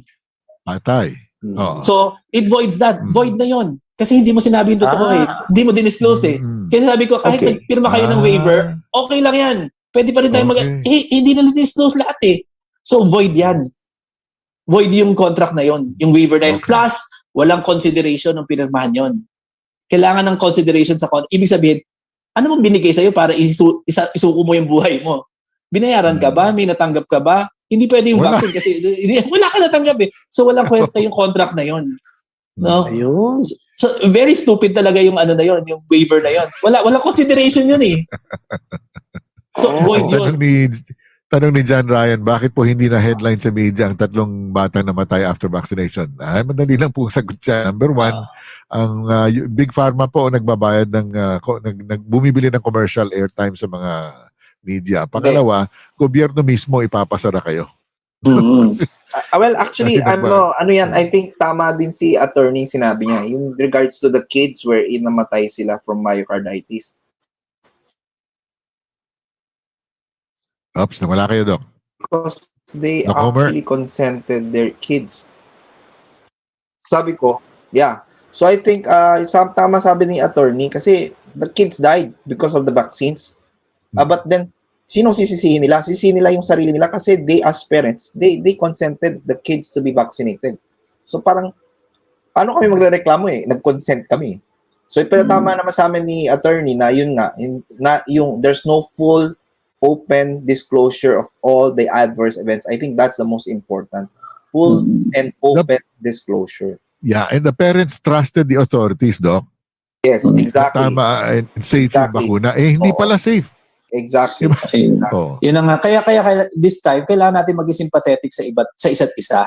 Kasi siyempre kailangan natin paramdam sa na makikiramay tayo. Pero wag natin bigyan natin ng katuturan yung kamatayan ng bata. Hindi naman dahil parang nagigilty ka, yan na yun. Ang dungkot naman yun yung naging storya ng bata yun. Ganun pa man, namatay man siya, bigyan mo naman ng katuturan yung buhay niya. No, to save other kids. So ganun yung call namin sa mga sumusunod po sa amin, sa mga JD Nation namin eh.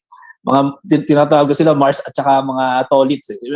Sila, sabi natin, kailangan natin pakitaan pa rin sila ng sympathy. Kasi nabiktima rin sila, naloko sila eh. Nagkataon, mas matalino tayo eh. Kaya tayo nandito. Kaya lang, it's our duty para matulungan sila at mag-guide sila kung anong pwedeng gawin. At kailangan natin pagbayarin kung sino may kasalanan.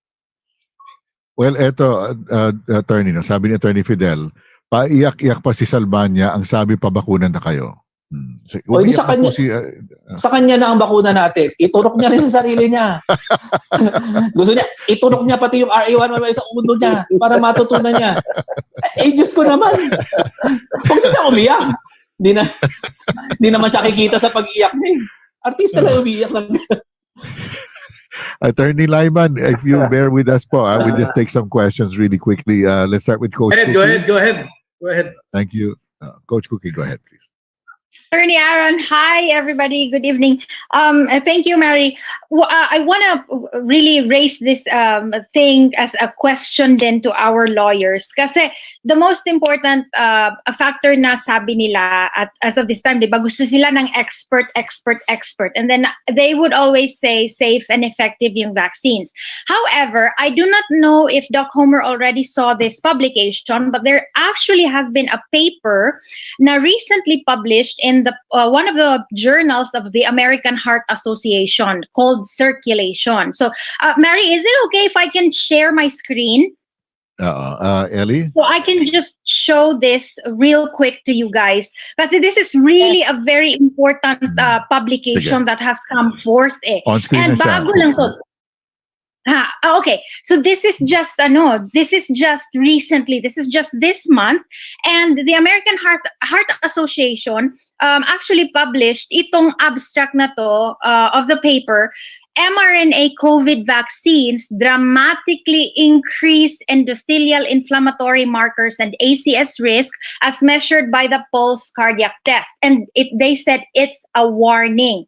Ang napaka-alarming kasi itong publication na to from AHA kasi in their conclusion, you can see here na merong changes, meron kasi silang tinest na mga markers, meron kasi tayong medically speaking, may mga tinawag na cardiac markers or medical markers na tinitingnan kung increased yan, it shows medyo damaged yung certain tissues somewhere in the body and all that stuff. So what they have done in this test, they actually had 566 andito somewhere. 566 patients that they tested and followed through during this. And what they have seen was that these patients, kasi regularly na check na nila to, on average, sa 5-year span, nakikita nila na may usually 11% heart attack, cardiac issue, cardiac event risk within a 5-year span. And ito, when you are somewhere between the ages of 28 to 97.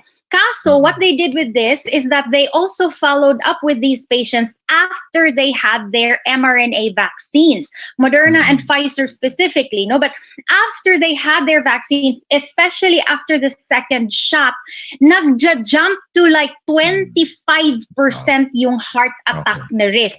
And they concluded that this dramatically increases the inflammation on the endothelium, T-cell infiltration of the cardiac muscle, and then Ang problema dyan, Cooks, hindi tayo maniniwala dyan kasi sa PISMID lang tayo tsaka HPA naniniwala. Kaya nga, no, I was wondering for our lawyers if this is something that they can actually use kasi the American Heart Association is not just any kind of association. They are cardiac authorities all over the globe.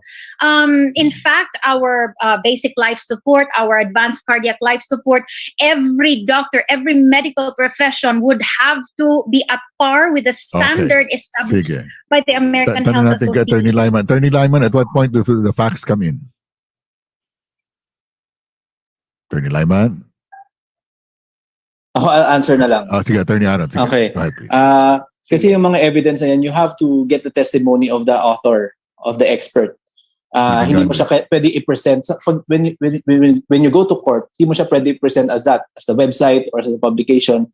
You have to present the person who wrote it and para i-justify na yung kanyang authority in writing that. So medyo may logistical problem if we present that. Kaya nga ang naging sinimplify natin yung movement.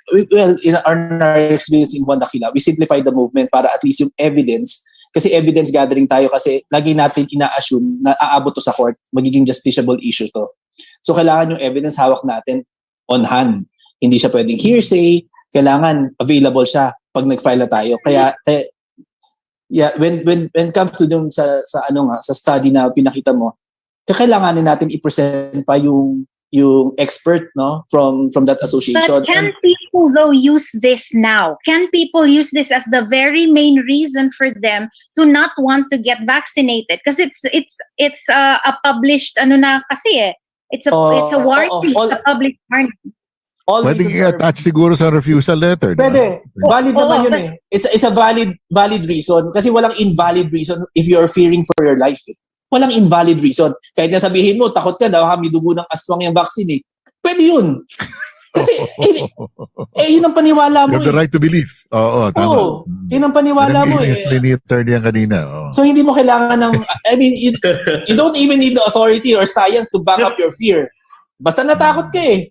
And kailangan mo protektahan sarili mo, natakot ka. So of course, you can use that. Kaya lang, ang ginagawa nga natin, no? Kasi ina-anticipate natin na abot sa court eh. Kung hindi umabot sa court, edi well and good, thank you. Pero pag umabot sa court, kailangan the evidence is available in our hands. No? And yung law is enough. Law is enough, no? Na para i-present natin. Ginagawa sa, ina-explain sa ating attorney Aaron, know the law. Kasi if you know the law, you'll be able to stand. Okay, Cecil, go ahead please. Yeah, good evening everyone. Very quickly lang po. I have a question for all the lawyers. I am an employer. We own a business. We are a manufacturer of alcohol, and we are in the cosmeceutical form of business. And we are not planning to mandate vaccination to our Thank you po. God bless you po. our employees, although a lot of them already got vaccinated on their own, meron pa ring hindi, ano. I am just wondering, because I for one is not vaccinated. I'm just wondering if and when government authorities will come to check if we're Complying. with the IATF regulations. As employer, what is my defense of? Because I really don't believe that this is an experimental vaccine, and this is what I have been, pushing among my managers, our employees. In fact, Opo. I give them ivermectin. I really Sige po. spent ivermectin just to protect them. Yes. Okay, sige po. Let's allow the lawyers to answer po. What will be our defense for this? Sige po. Okay, may ginawa na kami for the employers din kasi. We recognize hindi naman lahat ng employer, may mga employer mababait talaga, and thank you, isa po kayo dyan. Ano? So what you should do, kailangan nyo tanggapin yung refusal letter ng employees nyo para yun yung pag-defend nyo sa government. And pag sasabihin nila, we will have to close you or we will not issue a business permit to you, yun na yung gagamitin yung evidence, no? Kasi you cannot stop the transaction, government transaction, because of vaccination. Kahit hindi naman sa inyo yan eh, kahit sa employees nyo, tapos stop yung it's a defense na pwede nyo gamitin when it comes to court. So gano'n, no? Kailangan nyo yung tanggapin at tulungan nyo yung employees nyo gumawa ng letter para meron kayong tatanggapin nyo po yun, para yun ang ipipresent nyo against the government, para hindi rin kayo ma-push to do things na hindi nyo gusto. Ang gagawin po natin is we will be editing po these videos, no, yung mga portions ni Attorney Lat, Attorney Sogilon, Attorney Lyman following next. And you'll be able to show this po to your employees, no? You can send them the link kung meron silang sarili ng internet, pwede lang panoorin din, no? Just to inform them that they don't have to get the bakuna dahil lang sabi ng IATF, because it's unconstitutional po, as we have seen right now. Mali. So yung kay Cecil, kay Ma'am Cecil, gagawa siya ng, kahit na hindi niya pinipwersa yung mga employees niya na magpabakuna, ay antiman ay kunin na niya ng sulat yung mga employees niya na ayaw magpabakuna. Citing the law. Correct. Citing the Constitution. And yes. Paano, attorney? Kasi baka, ngayon na magdi-December 1, which I don't know how, most of them are commuting. Paano kung hindi sila isakay or something? Good point. So, paano na ang mangyayari sa mga empleyado? Okay. Ang ginawa po namin dyan, kasama doon sa mga refusal letter namin sa mga transport at saka sa mga commuters, they have to bring the refusal letter at saka grave coercion form. May mga businesses, private businesses, pero imbued with public interest. So, ibig sabihin, like Transpo, may public interest yan. So, obligado silang tumanggap ng vaccine. So, ibig sabihin, obligado silang tumanggap ng passengers regardless kung vaccinated or not. So, kailangan nila, yung mga employees nyo, pabaunin nyo ng refusal letter at saka grave coercion form. Pag ayaw silang pasakayin, kunin nila yung pangalan ng operator or jeepney driver, tapos file a case against them. That's the only way po talaga.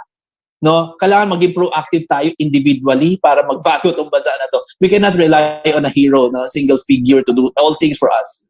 Yeah. Kailangan Attorney, illegally. pwedeng pa-video, pwedeng i-video yung mga tao. I-video niya. Ano, nagre-review? Pwede po yun. Oo, Video i-video na pinapakita mo yung refusal letter. Tapos Oo. yung lahat ng papeles na Correct. dala mo, ipakita. Especially, ba, And then ikalat market, natin sa Facebook yun. grocery, botika, bangko, ayaw kayo papasukin. Lahat na may public interest, kahit private enterprise yan, because public interest yung hinahawakan nila eh. For example, grocery, palengke, hindi kayo pwede masok pag hindi kayo vaccinated. If you recall, maraming mga panahon ng mga araw, no, hinuhuli yung mga nag-hoard ng bigas. Pag hinord nila, yung mamamatay yung mga tao kasi walang kakainin bigas. Ganon din ang grocery. Ganon din ang palengke. Pag hindi kayo nagbenta, hindi namatay yung mga tao. That's basic eh. So, pag hinord nila, hindi kayo papasukin because you're not vaccinated, fine yun ng grave coercion. Okay, Does it- Attorney Tanya. Pero I mean, it is a process na it's acceptable to us. Kaya lang iniisip ko kasi yung mga simpleng tao, yung, you know, Yan na po. Yes, Attorney Aaron has already laid out kung paano sila pwedeng lumaban. They're really going to have to fight po. They will have to stand up for themselves po. Okay, dapat yung i-empower sila, ma'am. Yes, opo. Information po is key. kaya lang, Attorney Tanya? it's said and done, ano? Parang pag sinabihan mo, oo lang. Pero Opo, hindi po namin sinasabi madali. It's going to be a long, tough haul. Oo. But we need to start po now. We really And then need to stand up. May nauna na sa kanila, nag-succeed na po. So hindi sila, they're not the first, hindi sila yung unang experience. Marami na nauna, ginawa. Umeffect naman, pati checkpoint, lusot. So, pati quarantine, lusot. Kasi you have to assert lang eh. Okay, Professor Lat, come on in. Thank you. Just to respond also dun sa mga business owners, like to share, we helped one school that just recently opened face-to-face in the Visayas. Hinihingan sila ng DepEd ng vaccination records ng kanilang teachers. Kumbaga, parang may presumption yung DepEd na kailangan fully vaccinated yung teachers para mag-face-to-face. Wow. Tapos, ang ginawa ng school, kasi nag-usap-usap sila ng school owners and the teachers, they all agreed on principle na we will not force anyone to get vaccinated. So, anong ginawa nung school? Nung hiningan siya ng DepEd ng information, and tinulungan ko siyang gawin yung sulat na to, sinabi niya na we do not have the vaccination records of our teachers because our teachers have invoked the right to privacy. Oh, So under the very Data nice. Privacy Act, health status, health information, including vaccination status, is sensitive personal information, which cannot be disclosed without consent. Because it is sensitive, it needs the consent of the person. Hindi siya pwedeng i-override ng gobyerno. Okay? So yung ginawa namin, sinabi niya, it's not that we don't want to comply, but we do not have the data that you're asking for. Because our employees have invoked it, and we are obligated under law to respect their rights. So that is something that you can invoke. And then, yung dinagdag namin is, we assured the DepEd that we are going over and above what is required by law. So, shinare namin yung home care guide ng COVID na ginawa ng mga anthroposophical doctors and healers. And we said, this is a best practice that we are using in this school. We would be happy to share it with DepEd. Parang ganun. So, the school was able to open no Monday. The teachers, the parents, the students were very happy. The mayor was there. The DepEd regional was there. Hindi na sila bumalik sa amin. So, mukhang so far so good. Glad to hear it. Doc Romy Quijano, go ahead, please. Unmute lang po. May tanong ko kay Atty. Sugilon kasi I heard na kailangan i-present yung author ng study para mag-prosper as an evidence sa korte. Dito kasi karamihan naman ng mga ganyan scientific studies are done in the developed countries. So it's practically impossible to get the author to testify here in our courts. So what if a cardiologist, for example, looking at the example that was given dun sa markers sa heart, although I haven't also a specific study, kung merong Filipino cardiologist who cites that evidence together with some other evidence in an opinion article or even a scientific study, citing scientific paper citing that study, so the Filipino cardiologist, I suppose, should be able to testify. Can he? Yes. Pwede po yun, pwede po yun. Allowed po yun, kaya lang ang sa akin kasi dyan, ano yung, pag hindi tinanggap ng court yung evidence na yun, anong next move natin? Unlike kung ang hello, may feedback. Yeah, teka, mute ko lang yung medyo maingay Doc Romy ha, yung mic ninyo. So go ahead, attorney. Okay. Pwede naman po yun, no? Filipino expert can testify on that. Kaya lang, lagi kasi kami ang movement namin in anticipation for the next move. What if mag-fail, hindi tinanggap yung scientific evidence? Kasi syempre hindi naman knowledgeable yung court. Yeah, right. Ang ginagawa namin, pagdating sa korte, you have to present a law na hindi nila pwede itanggi. Kasi once kalabanin nila yung law na yon, that is ignorance of the law, pwede matanggalan, masuspend yung judge, pwede matanggalan ng lisensya. Kasi, I mean, hindi naman sila, they're not, hindi naman sila parang ini-expect na alam nila yung science, pero they're expected to know the law. So you have to present something basic, very basic. Kaya lagi ganito lagi laban namin basic constitution para pag kalabanin nila yan, pwede sila matanggalan ng lisensya. Kaya medyo mahirap, kaya nagiging successful po siya eh. Kasi double-edged po yung nangyari, no? We present something that they recognize or they admit. For example, yung sa next movement na ng Juan Daquila is yung finding naific. Kasi nga dun sa protocol mismo ng DOH, no, kailangan 2 or more severe adverse effect, kailangan ini-investigate tapos pwede ipastop ang rollout. If we present that, we're able to get the clients, no, dalawang witness na mayroong adverse effect, hindi pwede itanggi ng DOH kasi sariling rules nila yan eh. Unlike if we present something science na hindi nila nire-recognize, mahabang labanan. Sobrang tagal po nun. Kaya kailangan, gamitin natin kung anong meron sila para, so, ganun po. Yeah. And in line with that, Doc Romy, where we were talking about various or vaccine adverse events, kailan lang, hindi po ba? The other day, do we have any actual evidence we can already provide to Attorney Alan? To Attorney Aaron? Doc Romy?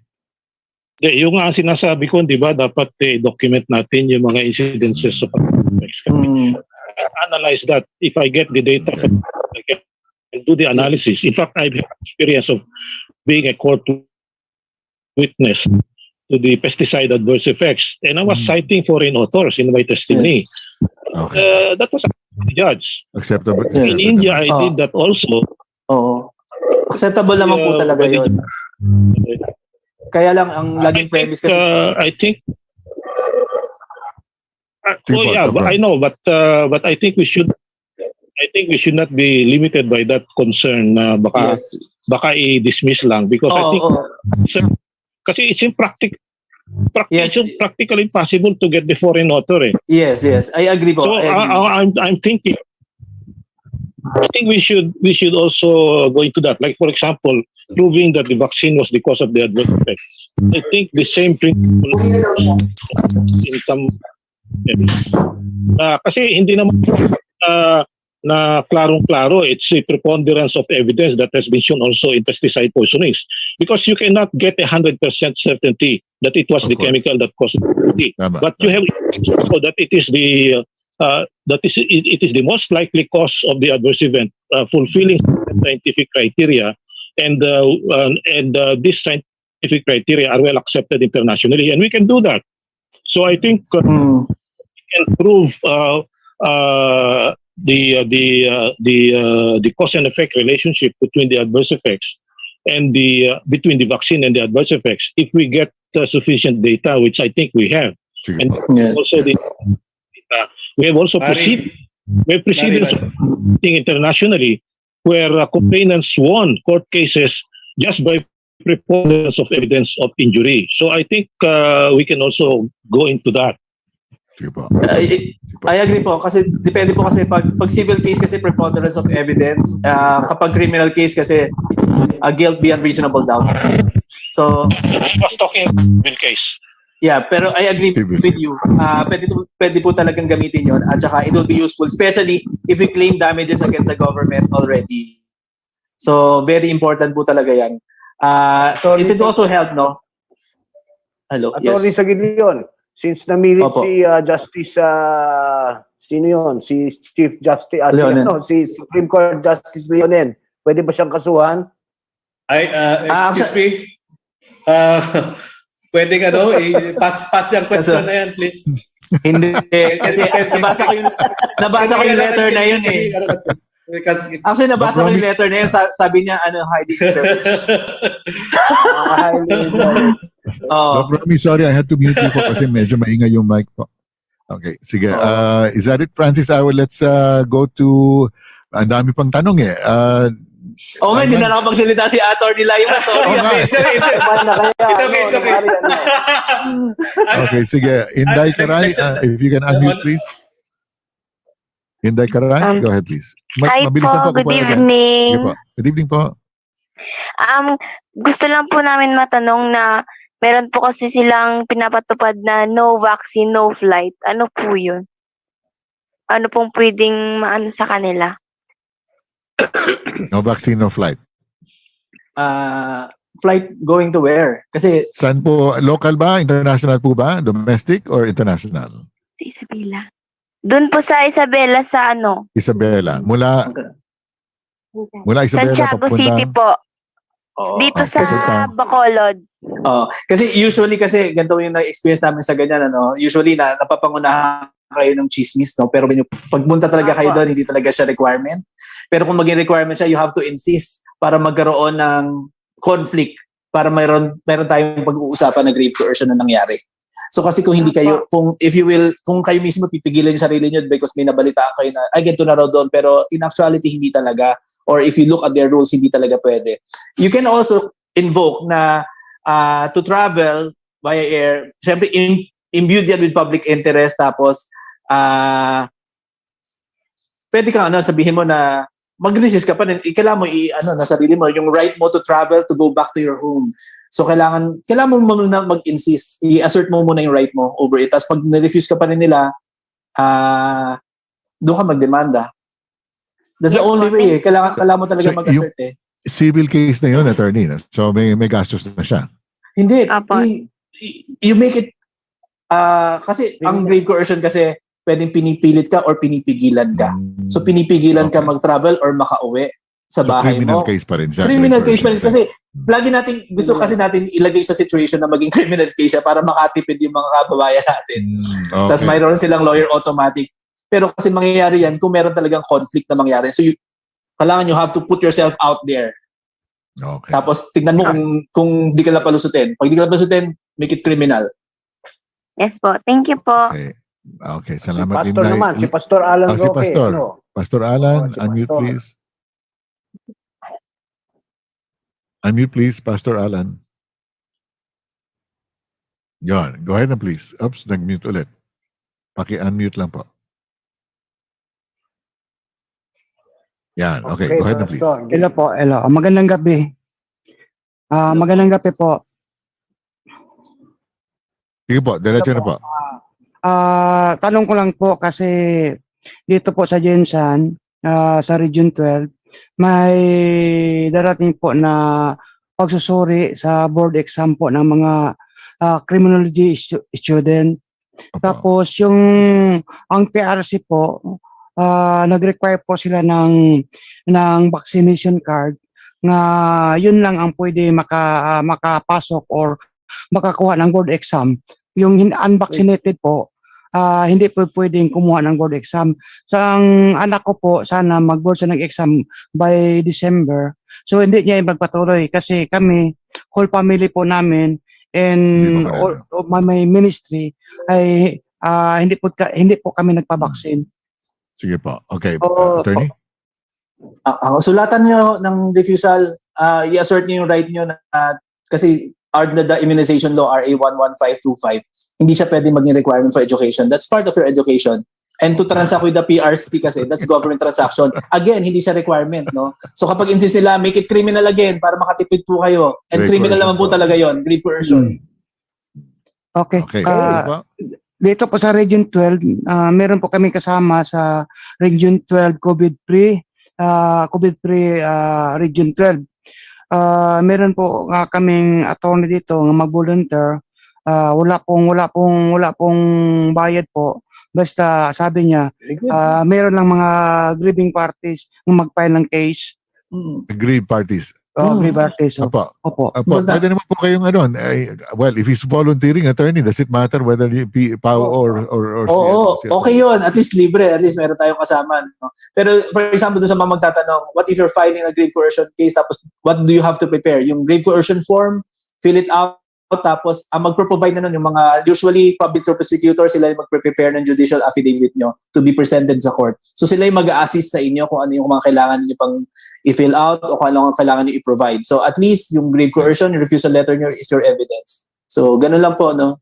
Lahat ng government transaction, getting your license, para i-cover natin, Mari, sorry getting your license, passport, to travel, that's his government transaction. To use the road, no, hindi ka pwede lumabas, that's also government transaction, binayaran natin yan eh. So yung mga ganyan, kung makapasok ng munisipyo, bawal din yun.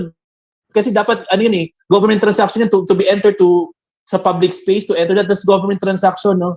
So yung mga yan, maraming cover ang government transaction, and it does not require vaccination card under the immunization law. And attorney, specifically mentioned ang education dun sa 11525. Yes, education, at saka employment. No? So anything involving employment or education, covered yan. Tapos government transaction, napakalawak po ng government transaction. Kaya huwag kayong anything has to do with the government, that's government transaction. So fight lang po tayo, sir. Okay po, salamat po. Salamat po. Salamat po. Okay, salamat po. Okay, Erna Chan, please unmute. Erna Chan, please unmute. Okay, so si Lynn na lang muna. Lynn M, go ahead. Lynn M, paki-unmute please. Hello, good evening. Good evening po. Diretso na po sa tanong. Sige po. Oo. Actually, gusto ko magtanong kay na Attorney Aaron and Attorney Lat. Kasi matagal na rin akong sumusunod sa follower na rin nila ako, Juan Daquila. And also COVID Call to Humanity. Nakikita ko lang na pareho silang nangangalap ngayon ng mga affidavits ng mga those people na namatay sa vaccine and those na na-injure from the vaccines. So sa finding na IFIC, nakikita ko na dalawang cases lang of injured or deaths for a particular brand, ay pwede nang ipatigil yung particular brand na yan na mag-roll out. So iniisip ko, why don't the two organizations, yung CCH and also Juan Daquila, as well as the CDCPH groups, since this is a group of doctors, so marami silang kilala siguro, mga dinala sa kanilang pasyente na namatayan or na-injure. Meron po kaming sarili naming players database where we have our own reporting section din sa website po. Pursue the case. So they can work together, di ba? Si Attorney Lat, may nakuha na siyang 3. She can probably share that to Attorney Aaron. And also the CDCPH, kung mayroon silang mga alam ng mga ganong cases, pwede nilang ilapit sa 2 abogado na to. And then we can have a more stronger case kasi may cooperation ng 3 organizations na to. Yun lang naman, kung pwede tingnan yung possibility na yan. So, sasagot naman po ngayon si Attorney Lyman for CDC kasi nabanggit na sa mga nabanggit tayo. Yung sinasabi ni Dr. Aaron, na pag nag-proceed yung case to grave coercion, yung abogado ninyo, ay yung prosecutor ninyo, yung prosecutor ng town or city ninyo. So hindi nyo kailangan mag-hire ng private lawyer to defend you. Kulang nyo kasi baka... Sasagutin po ni Attorney Lyman. Attorney Lyman, are we willing to work with Juan Daquila and go with Call to Humanity? Of course, ano? Of course. In fact, we are working with them right now, and it's actually a privilege to close the presentations later in the context of that working relationship, and we really welcome this. So i-explain po ni Attorney Lyman mamaya yung working relationship ng 3 grupo. Di ba, Attorney? Overtime na tayo sa totoo lang. Sige pa din. Huwag lang gagalawin ng isang Supreme Court Justice. Sir Veer Lugtu, may tanong po kayo. Sir Veer, paki-unmute lang po. Yeah, Mari, direct to the point. Quickly lang po. under the FOI Act, Freedom of Information Act, can we force DOH or FDA to disclose the details of the adverse events? Una, dinedenay naman nila na meron. Usually, the doctor sila mismo sasabihin nila, it's not associated, so hindi nagkaroon ng reporting. So, wala silang ilalabas na data, sabihin nila. So, what we are gathering for that naman, death certificate at saka yung resibo from the hospital ng mga namatayan. Yung mga evidence na yun is undeniable. Kasi nagkaroon kami ng case, no, dead on arrival, nabulunan, tapos they declared it as COVID. So, ganun. So, it will not match. Laging ganun. Kasi kailangan mo ng job order to investigate kung ano yung cause of death. Kaya lang walang job order for that. So, ganun. I don't think that they will release something, pero you can use what they have already published. For example po, Mandaluyong and San Juan, lagi sila naglalabas ng cases nila, COVID cases, ng daily COVID cases. And you will see that around 75 to 90% ng nagkakaroon ng COVID is vaccinated. Nandoon sa data nila. All you have to do is to pa-certify nyo siya as true copy, no? Pa-certify lang na totoo yung nilabas nilang survey na yon. So lagi yun sa social media nila, naglalabas sila ng ganung record.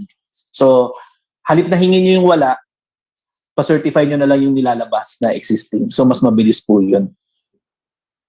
Okay, Attorney Tanya? Okay, Mari, publishin natin. Siguro pag may nagtanong, Francis, sandali. Sige. Attorney Lat. Attorney Lat. Oh, actually, if I can share my screen, there is a report. There is a government published report. FDA reports of suspected adverse reaction from March 1 to November 14. Nahagilap namin ito sa FDA website. It's very hard. Kumbaga parang kailangan mo seriously. Tinago. Oo. Deep web. Yeah, so parang pinantayan ni Tito Nick, and then nung nakita niyang finlash, kinlik niya kagad. Kasi otherwise, super bilis lang mawawala. But it's here. And mga 73,000 or 76,000 cases ito. Wow. Yeah, so ito meron dito for each of the vaccines. Ito for AstraZeneca, for Sputnik, for Janssen, nandito siya. Oh. You know? Bakit hindi ba dalawa lang adverse events? May namatay na ba, ma'am attorney? Yeah, may nakalagay. Marami. Yeah, meron 1.67% ba or something. Basta nandito. Di dapat i-stop na ang bakuna kung ganun ang definition, hindi ba? Dalawa lang. Ito, as of November 14, 1,455 fatal events were received. Pero, you have to see it's very biased. Ayan, no? Parang reports of fatal events does not necessarily mean. So may mga ganyan silang kolatilya. It's very biased, but you can use the data. Vaccinees reported to have fatal events were aged 18 years and above. 18 years. Wow. Yeah. Mean age of the fatal cases 63.36 years, 67.35%, or 980 of the fatal cases were from age group 60 years and above. So pinakamataas from 60 years and up. 22.68 from age group 40 to 59, 8.66 from age group 18 to 39, and 1.31% or 19 cases were not identified as to what age group they were classified. Most of these events, ito na, Francis, yung sinasabi mo kanina, most of these events occurred in persons, o si Doc Homer ba nagsasabi? Si Doc Homer. Most of these events occurred in persons with multiple existing comorbidities. These include cardiovascular diseases, ischemic heart diseases, cerebrovascular diseases, cancer, diabetes, and infections including pneumonia. Eh di dapat nag-warning sila. Kung meron kayong existing comorbidities, huwag kayo magpapakuna. Wala naman silang warning.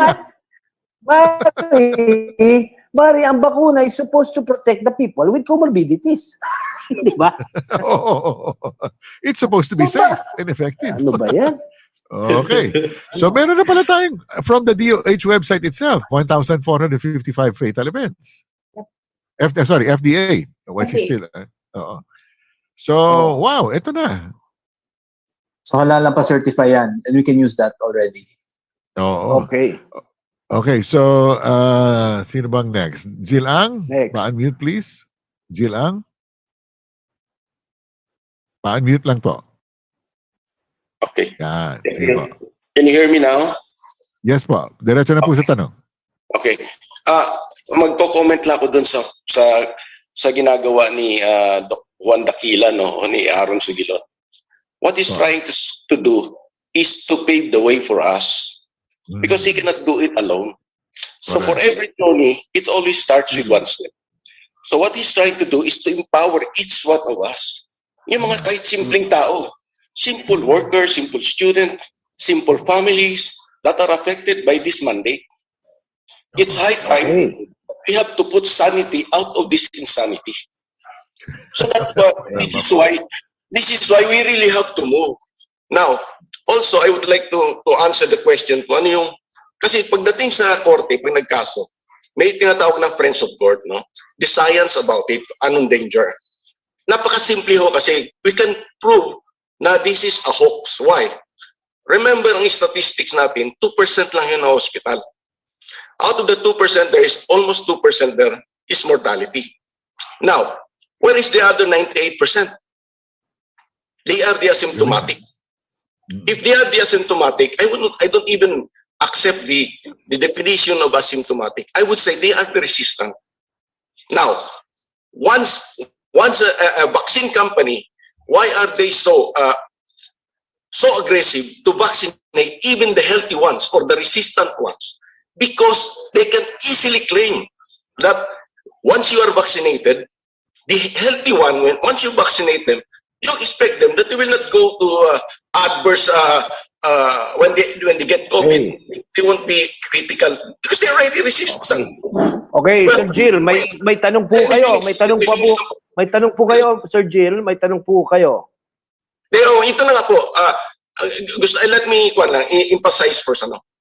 Ngayon, kahit ako, kung sasaksakan ko sila ng normal saline solution o maski placebo, I can make the same claim. Hindi sila magkakasakit o magiging peligro. So yung justification ng mga vaccine company na those vaccinated will not be getting this COVID, serious COVID is a lie. Because inherently, yung majority of the population is already healthy. So yun ang pinakasimpleng argument na ilalabas natin sa kanila. May mga bata na malulusog. They are not supposed to get sick. Tama. So that's really a lie. The claim is a lie. Okay. Maraming salamat, Sir Jill. Okay. Yung mga... Anthony Carlo Malapo, next. unmute please. Ay, good evening. Tatanong ko lang kung sakaling yung mga nag-grave coercion is ang may-ari is attorney at saka mga presidente, pero silang maipakulong. Pakiulit lang po, yung may-ari ng alin po? Ng isang company na nagpo-force vaccination, pwede ba silang makasuhan ng grave coercion? Kasi yung parang owner is attorney. So parang ang dami ng labor relation. Attorney yung may-ari ng kumpanya, pwede bang kasuhan? Tanggalan ng lisensya. Kasi parang ang dami ng abuso. Kasi ang company kasi namin is parang commission-based lang. Pero presang pinapapasok araw-araw. Definitely pwedeng demanda kasi ang immune lang naman from suit is the president while he is still in office. So pwedeng i-demanda definitely. Yung sa pagtanggal ng license is in the discretion yan ng IBP, ng association at saka ng Supreme Court. So ibang issue pa yan. Pero yung pag pinilit kayo magpabakuna tapos ayaw nyo tapos pinipilit kayo, pwedeng demanda. Definitely. Okay, good. Okay na tayo? Next. Okay. Sir Hans, good evening. Good evening. Before anything else, hindi ba si Nikki Perlas already used the freedom of information to produce the results from the deaths? I'm just making that clear. Well, anyway, my question is this. This was supposed to be a month ago pa. There were two guys, magkapatid sa Iloilo City. They were forced vaccinated by their work. After 2 weeks, one died. The other one is in the hospital. So the brother, the family decided to file a lawsuit. Sino yung priority ng lawsuit? Yung employer o yung nag-i-enforce yung local government sa Iloilo? Good question. Professor Lat? Well, yung masahol dyan is under Section 8, of RA 11525, no one is responsible. They are immune from liability, whether it's the vaccine manufacturer, whether it is the employer, whether it is the local government unit. Yun yung masahol doon. Of course, bilang abogado, hahanapan natin yun ng lusot. Okay, but offhand, no one is responsible. Tapos, yung indemnity fund ng PhilHealth, pag tinignan ninyo, ang maximum na ibabayaran ng PhilHealth para sa ganitong mga kaso is 100,000. Whether patay or severe disability, 100,000, yun yung cap. Tapos, grabe, yung flow chart, as in sobrang magkaka-migraine kayo to figure out kung paano mag-file ng claim. Tapos, i-share ko lang din. So, nangangalap kami ng mga affidavits, no, ng mga nag-suffer ng adverse effects.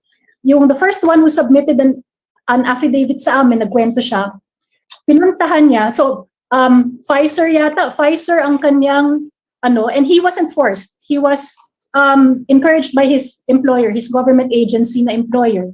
Tapos, after the vaccine, dumabo yung mata niya, sobrang nahihilo siya, sobrang sumasakit ang ulo. He had to quit work kasi hindi na siya makapagtrabaho. Spent about 40,000 in terms of hospitalization. Nung nagpunta siya sa DOH, sinabihan siya, we cannot process your claim. We have to send it to national. We cannot make our own decision here. Nagpunta siya sa regional ng PhilHealth, kausap daw niya ang regional director. Sinabihan siya ng regional director, wag ka nang mag-claim. Wala kang makukuha. Ganyan ang gobyerno natin. Ganyan ang gobyerno natin. Grabe, Mari. Grabe, attorney. Grabe, Mari. Mari, alam mo, dapat talaga, wag magpabakuna. Wag nang pumirma. Yes. Wag magpabakuna. Yun na yun. Okay, Coach DK. Go ahead, please. Paki-unmute lang po, Coach DK. Hello, good evening po.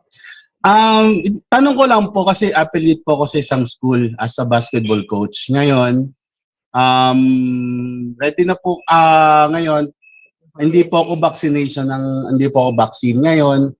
As a part of NCAA South sa amin, kasi kailangan po namin magpa-vaccine. Eh, paano ko mag-refuse po nun ng, kasi po, from school ko, wala po ako contract, kaso sumiseldo po ako ngayon. Ano yung pwede ko pong gawin? To refuse the vaccine. The vaccine. Nag-raise ng hand. Si Attorney Lat. Oo. So, meron kaming dinadraft na letters din. Okay, so si Attorney Aaron, palaban. Palaban yung kanyang that's good. That's good. There is a place for that. There's a place for that. Yung sa inyo, yung isang alternative approach na pwede nyong i-consider, may dinadraft ako mga letter for people who will try to appeal to policymakers, diba? So letters to the head of the school, letters to the DepEd, at ang tono ng letter na ito is, we do not want to violate the law, but we have to assert our rights. So yung tono dito is, we are conscientious objectors, we are objecting because we have seen the data, we know that there are severe adverse effects, we personally know of people who have died or who have been injured by the vaccines, and we don't want that to happen to us. So yung letter na yon has attachments, yung mga datos, some of the data which I showed you, kasama yung datos na yon. So if any of you want copies of that letter, please type it in the chat box. Nililista ko lahat ng mga nag-request nga pala ng slides kanina. If you want a copy of that letter, please indicate in the chat box. I will email you a copy of that letter together with the attachments. So the FDA report, the DOH statistics, ipapakita natin sa kanila na pandemic ito. We don't have to be afraid of COVID. Less than 2% of people who get COVID die. And the people who get adverse effects, mas marami. Diba? So we will help you with that. So grave coercion, that's one tactic we can do. But if we also want to educate people at the same time, there is another way itong mga letters na ito. So these strategies can go hand in hand. Ayun, sabay. Pwede sabay, Mari. Francis, Dagdag ko pala.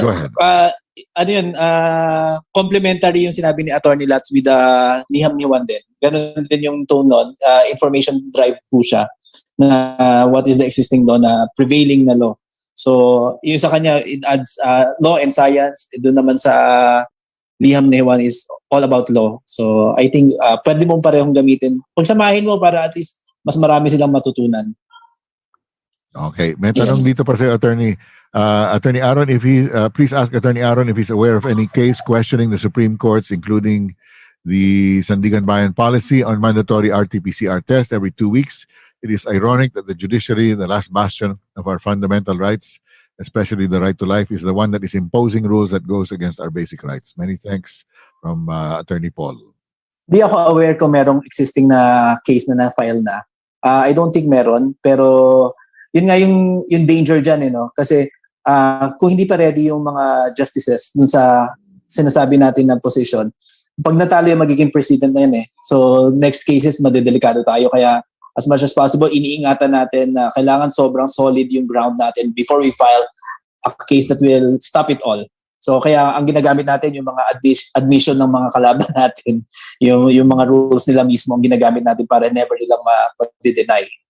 So yun. Okay, Francis, 924 na, 949 para nasa room, okay? So, mukhang very until midnight ito, until midnight. Nag-order na kami ng pagkain dito, so okay lang. Well, tamang-tama, Attorney, because the floor is now yours para ngayon ka na magsalita kasi mamaya kakain ka na. Okay na. Anyway, akin na ba? So, actually, yes, I'm excited to deliver the closing remarks. It would be a 3-minute closing remark for parang nag-uusap kaming tatlo ni Professor Lat saka ni Attorney Aaron. So, natutuwa ako nandito sila ngayon and I'm really excited to close this. My presentation ako, so we'll just share my screen. Sige ba.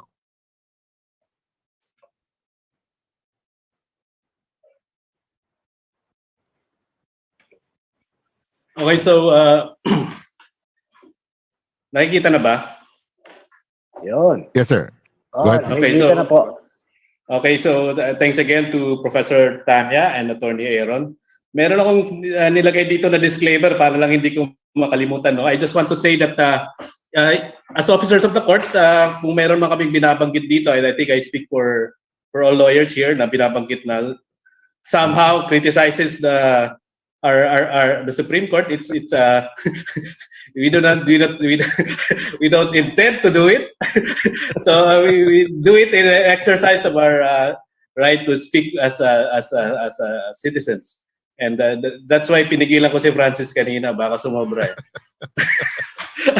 At professor ko yun. Okay, so next slide. Anyway, I'm really speaking for the CDCPH legal volunteers. I just I have to name check them. So why are we here? I don't know, nakita niyo na ba yung video na to or something? Di pa. Can you just listen a bit? Sige, paki-rewind. Umpisa ulit. Walang audio. Okay. Attorney, kindly reshare it and then check the box with include the sound. Can you sa Zoom yun, ano? share it again? Sa Zoom yung setting na check the box? Yes. Tapos, okay, share sound. With the sound. Yeah, share sound. Okay. Sorry. Francis, ang dami nakataas na kamay, oh. Oh, ang dami nga. Sorry po, Meron na. Meron na. Begin at the very beginning ulit. Parts of the territory. Some calling people anti-vaxxers, some of whom were vaccinated, has had an impact at all on vaccine take-up in parts of the territory? No, and I'll repeat it. If you are anti-mandate, you are absolutely anti-vax. I don't care what your personal vaccination status is. If you support, champion, give a green light, give comfort to, support anybody who argues against the vaccine, you are an anti-vaxxer. Absolutely.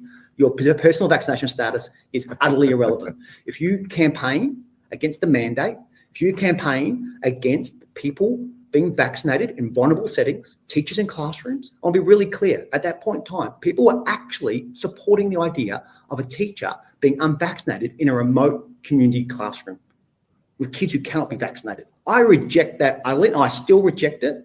And if you are out there in any way, shape or form campaigning against this mandate, you are absolutely anti-vax. If you say pro-persuasion, stuff it, shove it. We are absolutely going to make sure as many Territorians as possible are vaccinated. That is our best protection against this thing. And if you look at the Doherty modelling that's only come out since, that says if you double dose 80 in remote communities, 5 and up, I think you'll see our vaccine mandate is absolutely crucial to protecting life, particularly Aboriginal life. And I will never back away from supporting vaccines. And anyone out there who comes for the mandate, you are anti-vax. Anyway, New Zealand ba yan, Chief Justice? actually hindi ko na inalam kung ano, gago eh. So I don't really care kung sino to or Australia, what. Australia. Anyway, I showed this really. It's not for mainly for the lawyers, no. Whoever you are in the audience. I'm showing this because ito yung nangyayari sa labas. This is how they see what is happening with vaccine mandates. And I'd like to ask you, ito ba yung when you studied in law school? Can you honestly think that, di ba, yung ginagawa ng yung resolution ng IATF is really consistent with what we were taught, what we have learned?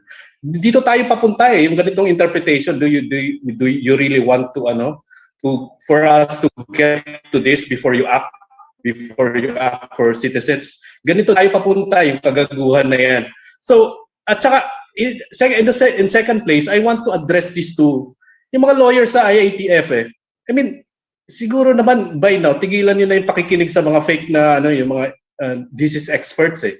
Hey, you are lawyers, you are more than this pseudo disease experts. Open yung mga mata nyo. Gusto pinaggagawa ko kayo ng yung mga nasa yung mga doktor na yan na sinasabi sa inyo na kung anong dapat gawin. Look at the law.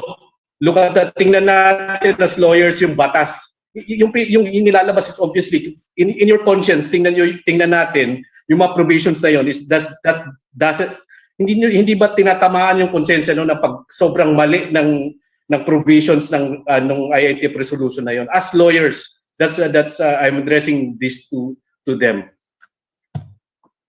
Okay, so after that, I'd like just to make a summation of what was basically I'm making a summation of what was presented, and I'd like to update you kung anong mangyayari, anong ginagawa natin. So basically, I discuss anong mangyayari sa December 1, number 2, anong ginagawa ng volunteers natin, and number 3, ano yung pwede nung gawin as workers and business owners. I think na-discuss na to extensively ni Professor Lat saka ni Attorney Aaron. We would not be touching a lot of this. But I'd like to more ang priority ko dito is basically number 1, no? So December 1, finally we are going to court against IATF resolution number 148 series of 2021. Nilagay ko dyan yung court secret eh. I think maanin dyan ako back. We have considerations why we have to go to a higher court or a lower court. It's a matter of litigation and we're discussing it. And then second bullet point, we have a petitioner and we have a complainant. We are proud of her. So obviously babae, pero secret for now. And we are done with our theory of the case. That's the reason why we are actually in the law office. We are working with senior partners ng law firm to be handling the litigation side of this. And we just like to point out na yung pinoint out ni Professor Lat and Attorney Aaron, all of these are complementary. As I've said, this is the time to really file. And sa amin, ang focus namin really is a special civil action. And we're really gunning for a TRO injunction against the IATF resolution. So sinabi ko kanina that may disclaimer ako against yung sinasabi sa Supreme Court. Gusto ko rin ilinawin na kahit ano pang interpretation ng Supreme Court as administrator ng Supreme Court or yung mga judge as administrator ng korte nila, naniniwala ako na once this becomes a judicial issue, they would exercise their judicial judgment na titingnan ito bilang mga huwes, na titingnan ito bilang mga justices, na that's more than their being administrators of the bar exam or the courts. I still believe and naniniwala ako na pagdating ng araw, once na ihaing natin sa kanila, that they can look at it as objectively as they can. Kasi pag sinabi kong hindi, bakit pa natin ginagawa to, di ba? Okay, so December 1, it doesn't really end there. Kung magpa-file tayo, it doesn't really end there. Yung mga sinabi ni Doc Homer, that's really part of the entire strategy. Yung sinasabi niya, can we really compel? I really want to make this, kung sino man gumagawa ng policy, we want to bring them to the witness stand. Make them cough out kung anumang dokumento meron sila. At saka yung sinasabi ni Francis na kung sino man yun, actually, tinuruan kami nun ng maigi about remedial, about discovery. So, hopefully, we can use that and he would be proud of us. So, we are in, second bullet point, we are in coordination with other groups. We are looking at simultaneous filings in different jurisdictions, tapos different complainants. Ngayon, I'm not at liberty to mention them, pinag-uusapan lang sa thread, but I would think that when the time comes, they would do it, and then sabay-sabay nating harapin kung ano mga kailangan harapin. And then ang next phase po ng CDCPH is really bringing this matter to somewhere else. And we are actually ang next phase natin would be handled by a leading constitutionalist, litigator at saka law dean, and we are laying the predicate for that. Lahat po ng ginagawa ni Attorney Aaron, ni Attorney Lat, and lahat ng gagawin namin, it's really laying the foundation for that, laying the framework for that. So basically, this is the report for December 1. I cannot really discuss case strategy at this point. Maybe pag lumabas na kung ano mapafile, we just share it to you. But at this point, basically that's the entire of the case that we have built for December 1. Okay. So what can we do? What do we do as the CDCPH legal volunteers? Okay, so we've been talking to workers, employers, individuals, kung sino-sino, halo-halo, no? So ang ginawa natin ngayon, we organize ourselves into hotlines and links. So basically, we have a main email, no? It's a legal.aid@cdcph. Kung nothing else, just send it there. But we have actually dedicated emails for workers, employers, kung magpa-file ng criminal case, kung mag-volunteer, kung magde-report ng adverse reaction, at kung may mga media inquiries. We want kasi to assign na yung volunteers natin so nakatutok. Kasi at saka we want it in email. Why? Because mahirap mag-handle din sa Viber or sa calls because we cannot, mahirap i-manage and it keeps going back like saan ka nakatira, saan ka, di ba, anong trabaho, that really takes some time. So pag nag-email kayo, isulat nyo lahat ng facts, then so let that volunteer get back to you para kompleto and everything is quick. Kasi alam niyo yung Zoom, 1 hour, 2 hours takes a lot of and ang dami namin natatanggap and we cannot as of yet handle it. Ngayon, nilagay ko dyan 4 forms, yung pinakita kanina ni Miss Ann, yung letters and legal na ginawa na ni Attorney Aaron, ni Attorney Lat. Just go there and look at it. And kung may kayo, may kakulangan, just email these hot links and we will parse this sa mga volunteers natin and we will do as much as we can for you. Ngayon, meron kaming naka-line up na other litigation matters and individuals and they will just come in succession. Basta sinasabi namin, ilagay nyo lahat dyan, ebidensya, kung anong dokumento nyo, ilagay nyo na sa email so that when the lawyer gets back to you, it doesn't take 3 days, 2 days, and he can actually assess how he can help you or where he can refer you, kung sinong Okay, so i-note nyo na lang itong mga emails na to. You can use that. Attorney, we'll post this. If you can just go back, just stay there for a moment. We will post this sa ating website, cdcph.org, tama? Yeah. Okay. Next question. When you say workers at CDCPH, you're talking about people who are employed. Yeah, mga workers or affected. Okay, you have questions about you email to that, and then we are assigning a volunteer there. Kung employers kayo, you go to that other email so that, di ba? Tulad ni Ma'am Cecil kanina, no?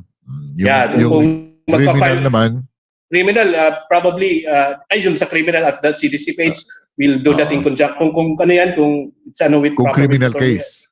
Yeah, Attorney Aaron, we prefer that. Volunteers, really, this is, if you want to volunteer with us, that's fine. If you want to volunteer with Attorney Aaron, that's fine. We'll just let us know. Kung Attorney Lat, you want to help, just let us know. We will try to organize you. If you want to be named, let us know. If you want to be kept in secret, let us know. Just put it in the email. These emails will be secured. Tapos yung VAERS, yung vaccine adverse events reporting. Yeah, because ano kasi ang problema kasi sa forms, it takes a lot of it's a form but diba, minsan mas madali just send us yung ano, then we'll help you, we'll come back to you and help you with kung ano man, just state the facts kung ano. Kasi naano namin to with kay Attorney Lindon, di ba? Ang daming we would want to see the entire story in one in one narrative so that para di ba mabasa natin and we can assign it to the proper ano. Okay, so basically ito lang Finally, yung media is if there's a media person who wants to reach us, they write to that email address. Yeah, that email address. Yeah, we can probably I'll have an auto forward of it to whoever kay Mari or kay Panyero. Sino nga ba yung Panyero? Yung mga hindi pa nababayaran ng media o mama sa amin. Pero ninawin lang natin, attorney, no, na yung leading constitutionalist, hindi si Francis yun. Palamang hindi. But I would accept. But I would accept his constitutional arguments all the time. Next slide. Next slide. Okay, so what you workers, business owners can do. Basically, ito yung much of this about 80% have been touched by Attorney Aaron and Professor Lat. So just go through it. Okay, so employees, workers, ito ginawa na namin to. You get medical certificates for private physicians that certify that you are ineligible for taking the vaccines. Actually, pati sa pagsusulat sa employers, tinuturuan namin to cite religious objections So nasa ano yan, nasa ano yan. Pero ito yung pinaka-effective. Really, medical certificates from physicians. Do you want to bring in Doc Homer again to discuss what would qualify as ineligible for taking the vaccines? Pwede. Sige. Doc Homer? Hi, yes. Okay. Yes, anong masasabi po natin dito as what would qualify an employee or anyone who does not want to get the jab? Anong pwedeng gamitin ng mga medical condition? Well, number one would always be allergic reactions. Tawag natin allergic reactions. So if they have allergic reactions to vaccines, no, that's number one talaga. Hindi talaga pwede yun to be vaccinated. So that's number one. So number two would be those who have pre-existing medical conditions that yun nga kagaya ng, I think it should talagang kailangan na ilagay those with hypertension, those with mga may sakit sa puso, talagang kailangan hindi sila talaga kasama kasi nga data has shown that talagang they are at higher risk of death due to heart attack. Oops, so and then those who are also those who have autoimmune disorders, no? Sorry. So those who have autoimmune disorders, no, they're not also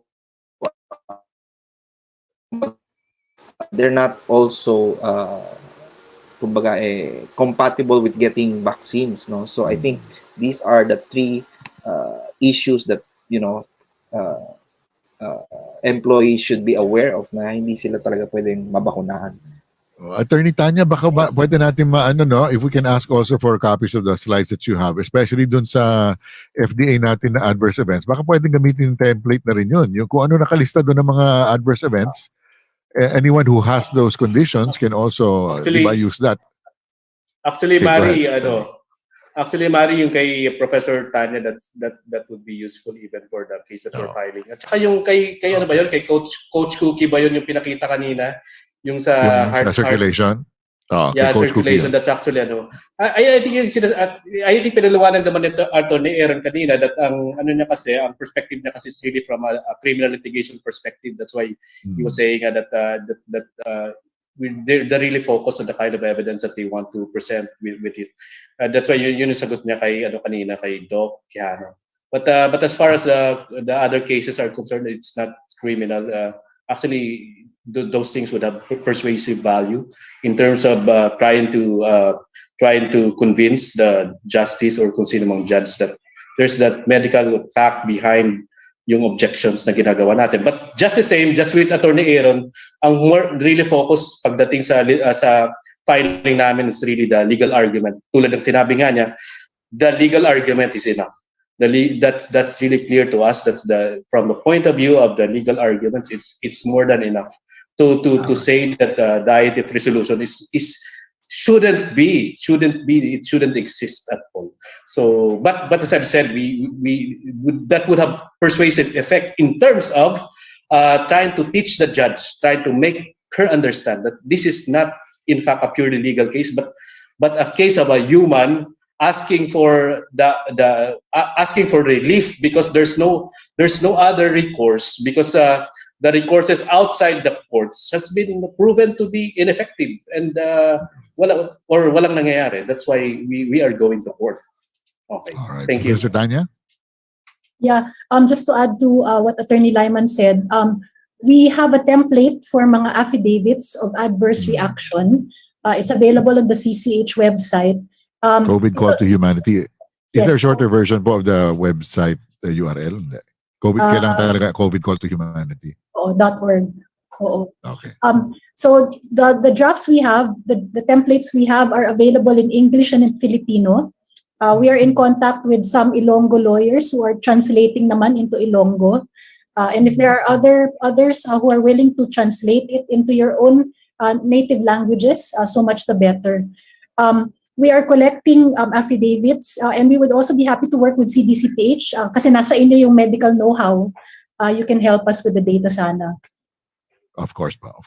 Okay, Attorney Lyman, back to your slide presentation. Sige, thank you, Mary. So, second bullet, for workers who are required to do on-site work before you submit to regular testing, ask the employer to provide documentation that there are sufficient supplies of COVID-19 as determined by the National Vaccination Center.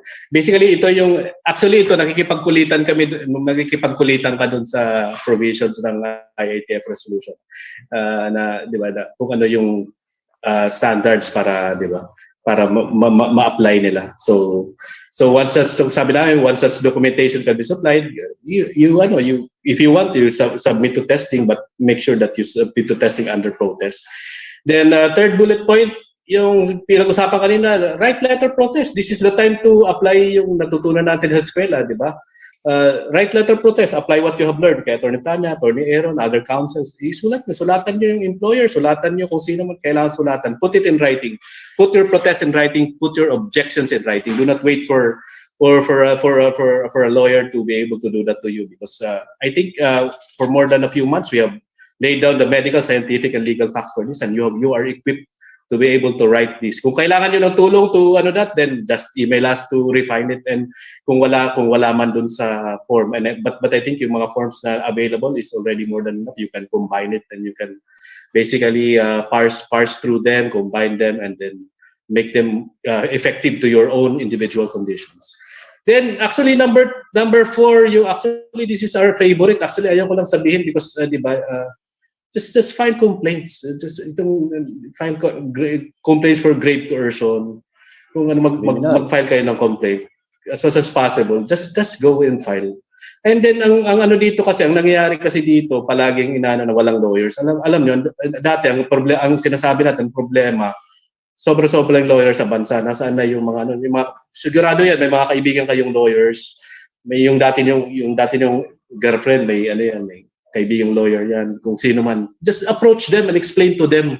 Tutulungan kayo dyan. Tutulungan nila kayo. Just let them know yung condition nyo. Imposible yung mga lawyers na yan, once they get to know these facts, get to understand the fundamental things that we are objecting to. Imposible they cannot recognize this from the point of view of law, from the point of view of the legal teaching that we went through in law school. Imposible they cannot see it.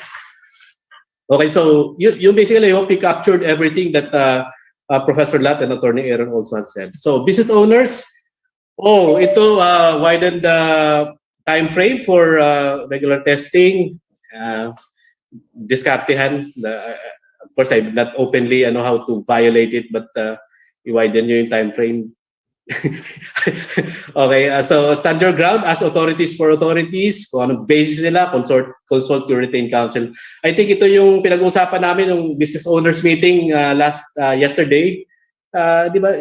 That's in the same way that they cannot just, when they inspect you for business permit, they cannot just open anything or inspect anything. They ask for warrant kung kailangan, di ba? Then ask for their authority, ensure that they have the authority to go to you. Third bullet, develop capabilities for employees to work from home kung kailangan. Number 3, mag-submit kayo ng request for financial assistance to LGUs to cover the expenses for PCR testing ng unvaccinated employees. Second to the last, write letter protest. Again, yung mga natutunan nyo kay Attorney Tanya, Attorney Aaron, other counsels. And again, file complaints against LGUs and the ATF. Merong mga business owners that wants to really file. And we would attend to them as soon as we are finished with this, with what we are having now. So I hope that I got the summation of that clearly. Ang last is just to really thank you all for your time. I know late na, and I'm glad that marami pa rin with us today. Maraming salamat, Mari. That would be all for me. Thank you. Thank you, Attorney Lyman. Okay, Francis. Okay, maraming salamat sa inyong lahat. What should we do, Mari? Let's have parting words. Parting words na ba tayo? Ang dami pang nakataas na kamay, ituloy natin siguro ito next week. Ituloy natin to. May part 2 na lang tayo. Kung pwede ba, attorney, mga attorney? Grabe. Kasi, magtatapos ng December 1, recap tayo kung ano nangyari. Hindi ba? Ganito lang, Mari, once we have filed it, we will be under some kind of rule na how we can talk about it. So ipapasa namin sa iba how Okay, sige. But ang gagawin namin sa sunod really is to file another. We would concentrate on filing cases. We leave it to the other lawyers really to hopefully talk about it, to teach other constituents or other friends how to go about this, anong rights sila. But we would concentrate on filing these cases to the individuals that are lined up with us. Thank you. Sige. Okay. So we'll consider those as Attorney Lyman's final words. Si Attorney Tanya muna. Closing words na po. Well, I have a question and perhaps a challenge to everyone. We really need to empower people, So tayo ay mulat, tayo ay woke. And we have to wake up other people from their zombified state. So let's arm ourselves with this information. Sana nakatulong yung mga presentations namin ngayong gabi to help you know your rights and also to fight for them. And siguro last challenge siguro is, can we also engage media? Kasi we need to get the word out there. I'm just wondering, and I'm throwing this out in the open, can we perhaps come out with a full-page ad where we reveal all of this information? Pwede ba tayong tumaya? Because if we do a full-page ad in addition to all of these podcasts, these broadcasts, we'll finally tell people we are out here, hindi kami nagtatago, nandito kami, we have the data. Diba? We assert that we are here and we are willing to fight. Agree. Salamat po, Attorney. Attorney Aaron. Ayan, maraming salamat sa mga nag-participate ngayon. Thank you sa invitation. Sana lang lagi ko actually pag nagsushow ako sinasabi ko ang goal talaga natin lahat is maging mabuting tao. And para maging mabuting tao tayo, hindi enough yung hindi tayo gumagawa ng masama. Kailangan gumawa tayo ng mabuti. At ito na yon, ito na yung pagkakataon na gumawa tayo ng mabuti. We have to be proactive in defending ourselves, and at the same time, maghikaya tayo ng ibang tao. Tulungan natin sila, turuan din natin sila kung paano nila protektahan sarili nila. And in that way, malalabanan natin to together. Teamwork to, hindi to kaya ng isang tao, isang grupo lang, lahat tayo talaga. Kaya maraming salamat. Sana huwag tayong mawalan ng loob. Marami tayo, 70 million na hindi nababakunahan, kaya hindi tayo minority. Ayan. Okay. Thank you. Thank you, Attorney. Doc Romy? Final words, Doc? Nagpapasalamat ako na malaki sa ating mga lawyers at marami na pala silang ginagawa. Hindi ko nga alam yung mga initiatives na ginagawa. At kung ano man may tutulong ko bilang isang pharmacologist, toxicologist, ay nakahanda akong gawin yan sa abot na aking makakaya. At maraming salamat sa lahat ng nakinig. At pinapangalawahan ko yung panawagan ng ating mga attorney na tayo ay kailangan kumilos din at ipagtanggol natin ang ating mga karapatan upang may pagtanggol natin ating mga buhay. Yun na siguro. Maraming salamat. Salamat. Coach Cookie? I so honor and appreciate every one of you attorneys na nag-share ng hearts out and wisdom that you guys did tonight. Siguro one of the most important things that I always leave everybody when I go on live, I always tell them, this time please send your refusal or a response letter. Come from a space of love. Hindi tayo nag-aaway-away. We're not looking into the legalities of things for us to come into a war against each other. We have to give the benefit of the doubt na hindi nila alam yung law. They do not know about these things. They do not know about the risks. And they are just really clueless. So please do your part. Give your letter, refusal letter, kasi nag-explain lahat dyan. Legality, science, and everything else. And so do your part. Don't be scared because i-share ko yung sabi ni Plato. Courage is knowing what not to fear. So I so appreciate you all. I love this family so much, lalo na tonight. Now we have 3 major groups in the country that has come together and working as one big family. So I'm seeing a bright light at the end of this tunnel. So God bless you all. Salamat, Coach Cookie. Doc Homer na tayo? Sige, Doc Homer muna. Me? Yes, sir. Okay. Mr. President. Thank you, everyone. Thank you, attorneys. I think marami nang nabuhayan, no? Ang dami nagtatanong sa akin the last few days, ano nang gagawin natin December 1? I said, relax. Meron namang mga steps that we are, the lawyers will be doing. So, we really thank you. Salamat talaga sa mga lawyers who are really giving us hope and courage to really, to really do something about this that, we cannot just be kumbaga ay tutulak-tulak na lang sa bangil ba kumbaga with regards to this vaccine. So thank you everyone, thank you attorneys attorneys Aaron and of course Supreme Court Justice Tennis Court Justice. Isa site yan to discipline the 3 of us. Joke lang yun, hindi po. Okay, closing words, Ellie. Salamat po sa lahat na nagtangkilik ng programang ito. Salamat sa mga abogado at mga doktor natin. At subaybayan, baka po may part 2 tayo, hindi ba? I think we justify na may part 2. Salamat po sa inyong lahat. Okay, constitutionalist Francis Abraham. Well, I'll leave you with this. For evil to triumph, all it takes is for a few good men and women to do kung kaya't everyone should do their part. All of us are good men and women in this group. And God bless you all. Medyo lumaban tayo ng with love. Kagaya nga na sinabi ni Cookie. With love, let's educate people and let them learn with us. Yun lang, Mari. Okay, maraming salamat. Akin naman, eternal vigilance is the price of liberty. Maraming salamat po sa ating mga abogado at mga doktor. And on behalf of the concerned doctors and citizens of the Philippines, I'd like to thank you for joining us. Until next week, good night. God bless. Bye. Good night. Bye, everybody. Bye. Good night. God bless. Good night. Bye.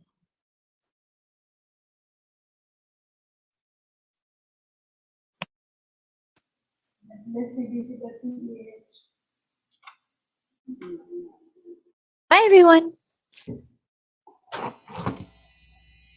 Recording stopped.